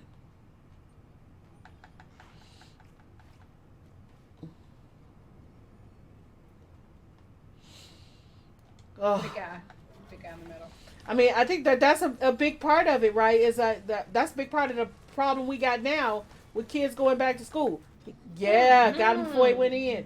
in. With kids going back to school, not Mm-hmm. only with kids going back to school, but with college students going back to school, That's right. we got to recognize it's not. Automai got you. Oh no, what you say? Oh, because you said what? No, because you said COVID. No, did Automai get you? Did you cuss or did you say COVID? I can't remember if I took COVID out of my. I had COVID automated because we had people coming in saying stupid stuff. Oh, a bunch of Yep. minions coming in. I'm Mm-hmm. trying to draw them, try Okay. aggro.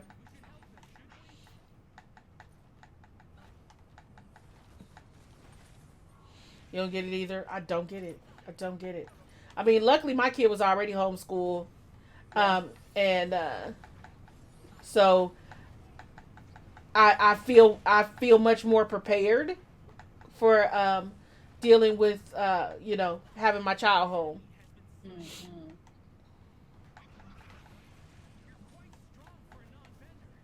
I know some people freaking out, but you said a Oh, word that make especially it so. it's a biological term, so I don't know what else to call it. Oh, what'd you say they got auto modded? Hold on.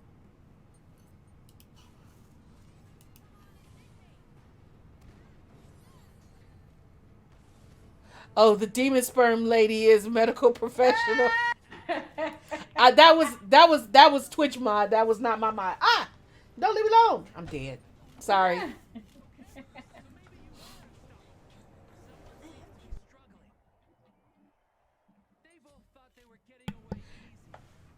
Okay, yeah, that was the Twitch auto mod. That wasn't me.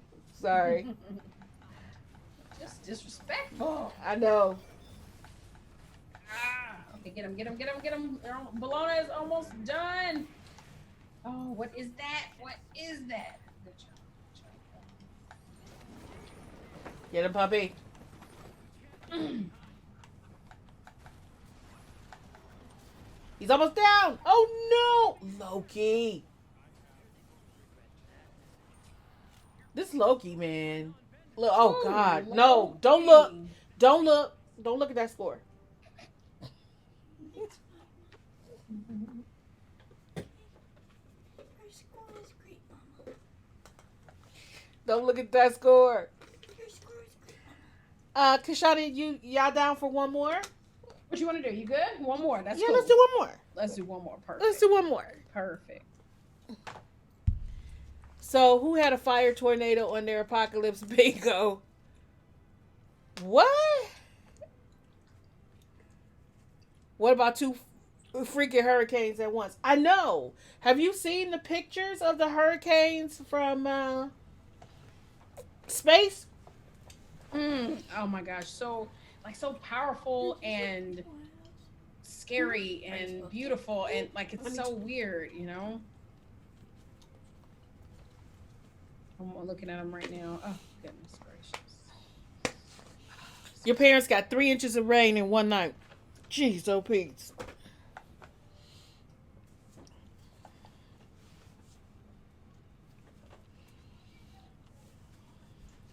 That's a lot of rain.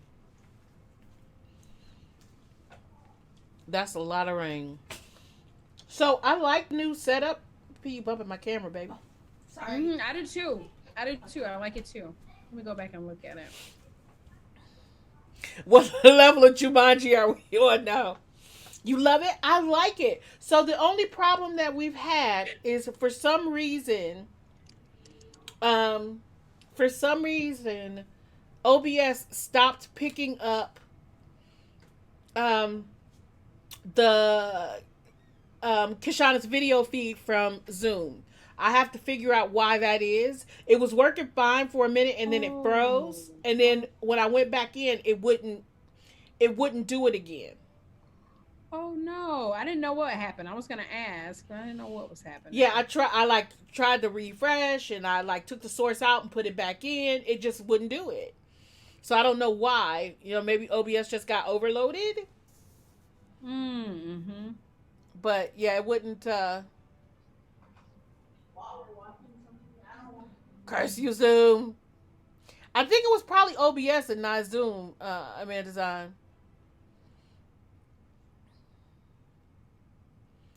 So, because, OBS. Oh, sorry. Accepted. Oh, okay. Accepting too. Good Lord, Macaulay Culkin is 40. I know. He was a baby. No, Macaulay Culkin can't be 40. Put the chicken tenders on. Put some chicken tenders on for Jay. 40? Wow.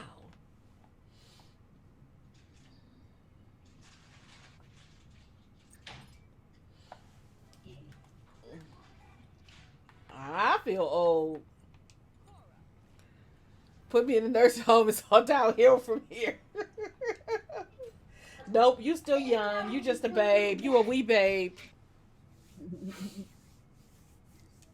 Because if you go in a nursing home, that means I definitely got to go in one. Could be because you were capturing chat this time. Maybe try to capture two things at once. Made it overload a little. I wonder. I don't know. Can you still hear me, Sam? I can hear you. Okay. Just want to make sure.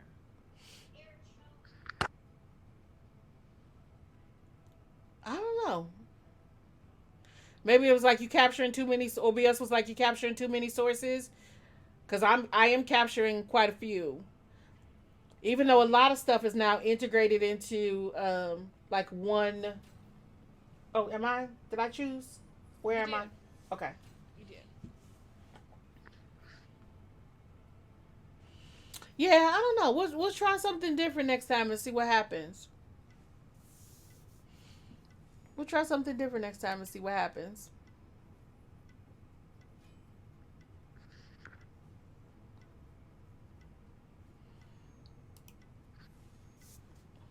Ooh. Y'all wasn't supposed to see all that. Okay.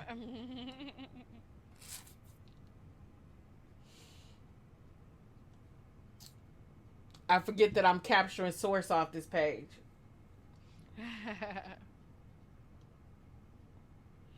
See, now I'm sitting here thinking, I'm like, how could I do this differently?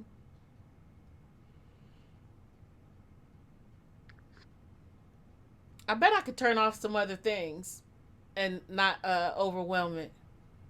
Well, Sophista, let's just get some rocking chairs and sit on the porch and complain about all the young whippersnappers together. Hey, I ain't ready to claim that yet. I ain't ready to claim that yet.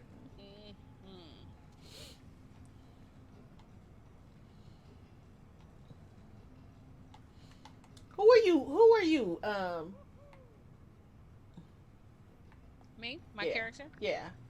Oh, LaRon? The big black dude? Oh, no. Cancel. Go away. I did it anyway because I'm an idiot. Okay.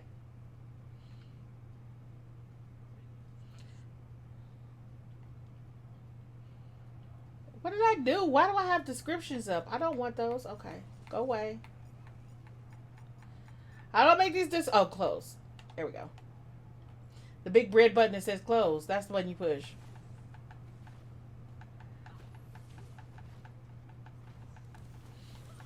So, Kishonna, I know there has to be a way to look at score during the game, like the match. What button do you push? I know how to do it after. It's on the screen. No, I mean, individual people's like Our score. stats. Stats. Just press the menu button. Oh, okay.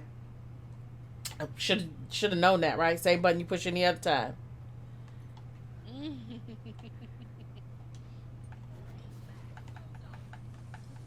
I'm sorry, I wasn't being clear. I was like, no, not that score. I meant stats. Telling you, I'm lightheaded or something from lack of food. You gotta eat some, Sam. I am. Oh, be quiet. Don't tell my kid. Okay, I'm not. Trying to get me in trouble. I'm not. Get out our spawn. What's wrong with you? Good job, Will. Get him, puppy. Get him. Get him. What are you doing? No, I'm getting killed. Let me out. I'm running. Oh, somebody's behind us. I'm dead. Ouch, ouch, ouch, ouch, ouch, ouch. Get off of me. Get off of me. Alright, I don't have much. My specials haven't come back, but at least you aren't going to get kills from us right now. Fine, me and Gun will do it. You're missing out. We're going to have snacks. Can we have, let's see. If we got to sit on the porch, we need, Y'all ain't sitting on the porch. No. we need some beverages. We need more than snacks. Because when I get to the age of sitting on the porch, I'm going to be lit all the time. Yes. Yes. I'm going to be lit all the time. That's right. That's right. Ouch. Oh my gosh, I'm getting jumped. No, come here. I got you. Where you at? Die screaming. Oh no, leave me alone.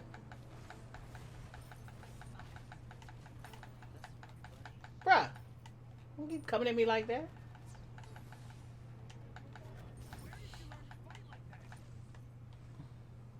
Alright.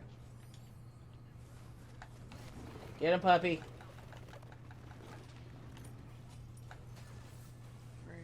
Good. Okay. Alright. I don't know why I keep messing this up. Hades is, whoa, hello. Stop it. Hades is low. You gonna try to run. Oh, get those minions back there. Oh, Medusa's got them? Okay, I got them. Goodness gracious. Oh no. Oh crap, what was that? That must have been their special, because I just got annihilated. Gotta have mint juleps to sit out there with. Okay, so I will take the whiskey, but it's got to be different. How about some whiskey sours? I like whiskey sours. Those are tasty. How do you make that? What is in that? What will be in that? Whiskey and sour mix. Oh, okay. Simple as that. Yeah. Oh, jeez, what happened? Let me out of here. Me and Olaron, we both put our specials up again. I need to heal. Okay. He made it in there. He made it in there. Animated black female, and she was sitting on the desk. She had a vape pen, and it's like, they say these can kill you, but if smoking pineapple ganja is wrong, I don't want to be right. You know what? It's hard to tell black people in America right now anything gonna kill them. Because there's too much stuff out there we can't prevent that's killing us. The list is too long. I can't even.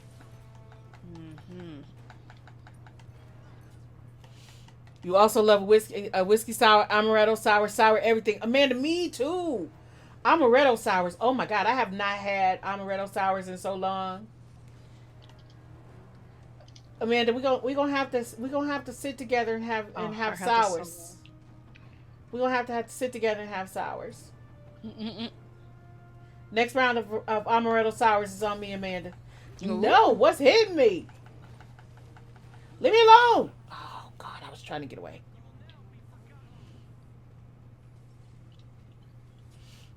I can't let them get close to me. That's been the problem. And he's just following me. I can't, and then I miss my special. Yes, please. Oh gosh. Oh yeah. Amaretto sour sounds so good now. I mean, and you've never had a whiskey sour, Kishonna, or amaretto sour, I or have not. really? I have not. I'm not living, am I? You not, Kishonna. In the time later, we're gonna have to This is in the time later. we're gonna have to get together and do that. Let's I'll do. probably come to you. I'll probably come to you because y'all got better stuff up there. Okay. All right. Cool. Cool. Cool. P and I can hop on the train and come up. Yeah, because I missed my appointment to American Girl Store, You which I did. was very sad about. Oh, they're using their specials very well together. Yeah, they are. That's what's killing us right there. Oh, I got to send a message to the chat to see. I need to know whose character that was. I'm coming right back out. Let me send a message in here.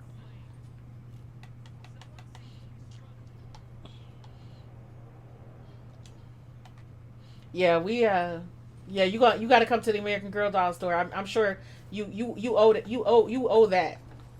Absolutely. Because P's gonna be like, when's she supposed to come to the American Girl doll store? Yes, Just I was. asking for a friend. P makes everybody go to the American Girl doll store when we anywhere with an American Girl doll store. So I try to go places that don't have an American Girl doll store. I'm just kidding. Just kidding. Oh, big guy on the stop killing me. Leave me alone. I'm trying to kill this big guy. Oh crap.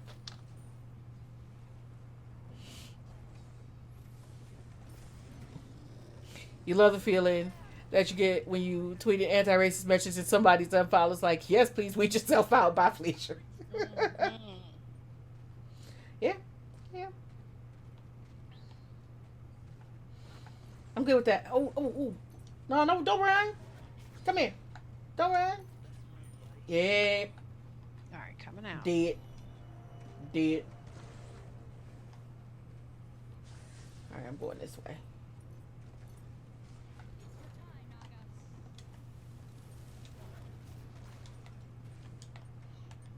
Really, I don't have nothing ready? Okay, yes. 18 seconds. No, let me live for 18 seconds so I can at least use my special.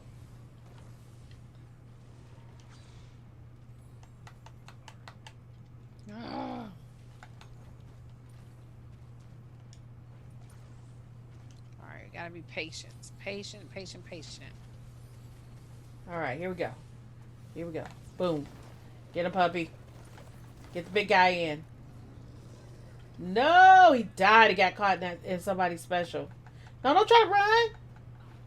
No, I don't want you. Oh my God. They murdered the hell out of me. I mean, heck out of me. Is going to that store a special moment? You never had an American Girl doll, but you have a niece. It is amazing. If there is an American Girl doll store, it is an experience. It is an experience. My child has 497 American Girl dolls. I did not purchase them all. Couple years ago, I told her the year we went to the year it was her first double digit birthday, the year she turned 10. I was gonna take her to Disney World. I asked her what she wanted. She said she didn't want to go to Disney World. She wanted a weekend in Chicago. And she wanted to go to the American Girl doll store.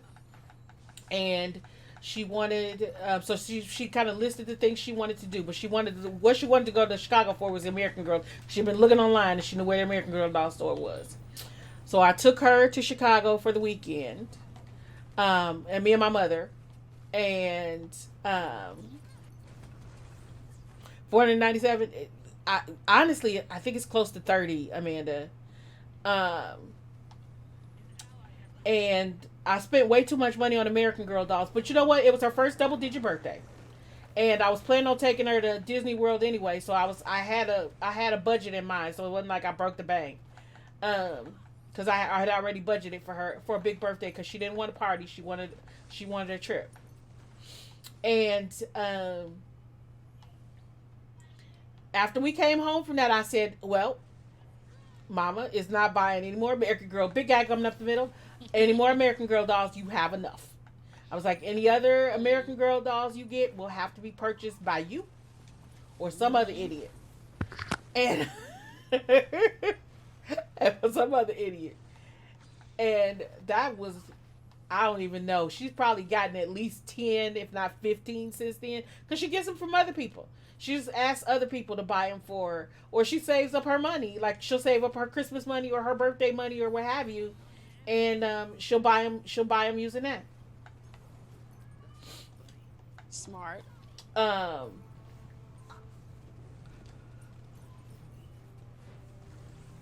Some other idiot. So smart you'd pick a trip over a party anytime. Yeah, that's what she wanted. Mm-hmm. I mean, I personally would have chose Disney World, but she knew what she wanted to do. Mm-hmm. That's right. And she's not a big amusement park kid. We go to the fair like every year, and she'll usually ride 2 or 3 rides and then be like, "Nah, I'm done. Can we just go see this again, or can we go see that again?" So that might not be her jam. Yeah. She knew what she wanted to do.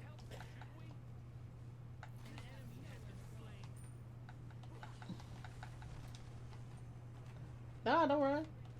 He running. I ain't chasing him because that's murder right there. That's murder.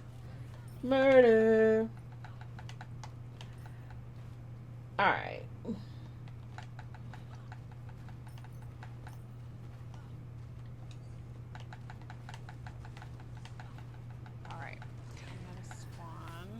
But it is an experience. I have to admit, Amanda, the first time I went into an American Girl doll store, I did get a little teary. Well, because, look, I'm old, and when I was growing up, we didn't have dolls that looked like me. In fact, I'm pretty sure we didn't even have black dolls when I was growing up. And so we walked in. It was the weekend. I remember it so specifically. It was the weekend. Ow! It was the weekend that the Xbox accessories for American Girl launched. It was the weekend that it launched.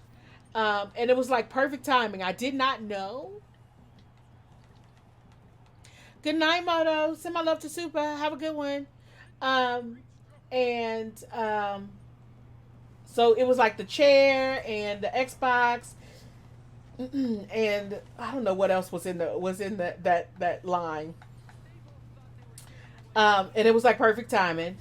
And I walked in, and not only did they have like the little Xbox set up right at the front door, like in like the little case, but in the little case there was a doll that looked just like me. It was a little black doll. It was a little black doll with a fro, sitting in the sitting in the gaming chair playing Xbox and eating snacks. Aww. You know I bought it, don't you? You had to. And I got a little teary, and P was like, "What's wrong?" She was like, "I was like, look at her." She was like, "She looks like you," and I was like, "That's my point."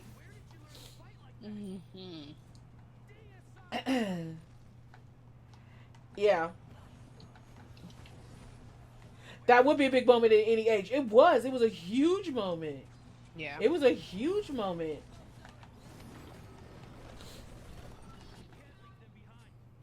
Oh, we were so well. We weren't close. That was close. It was closer. It was closer. It was closer. Absolutely. Yeah. So yeah, that was a big weekend. That was a big haul. That was a big haul that weekend, because like I said, it was her double-digit birthday. I kind of lost my mind. My mama was there. She kind of lost her mind. We all just lost our mind. My ex drove up and didn't want to be outdone, so I'm about to get off, honey. And the person who made out like a bandit was the kid. That's right. Mm-hmm. You do. You look fantastic. The Hunchback of Notre Dame, or the guy from Beauty and the Beast.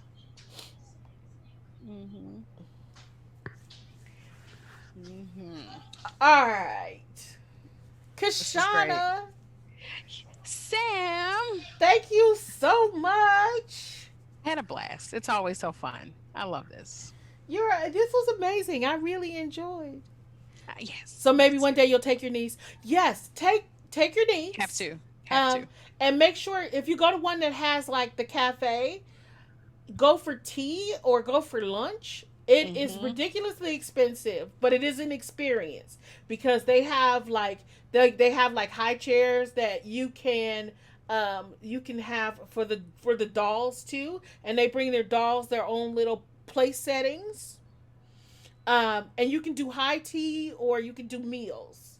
Um, and they know that the adults gonna need a little something, so they sell booze too. Um,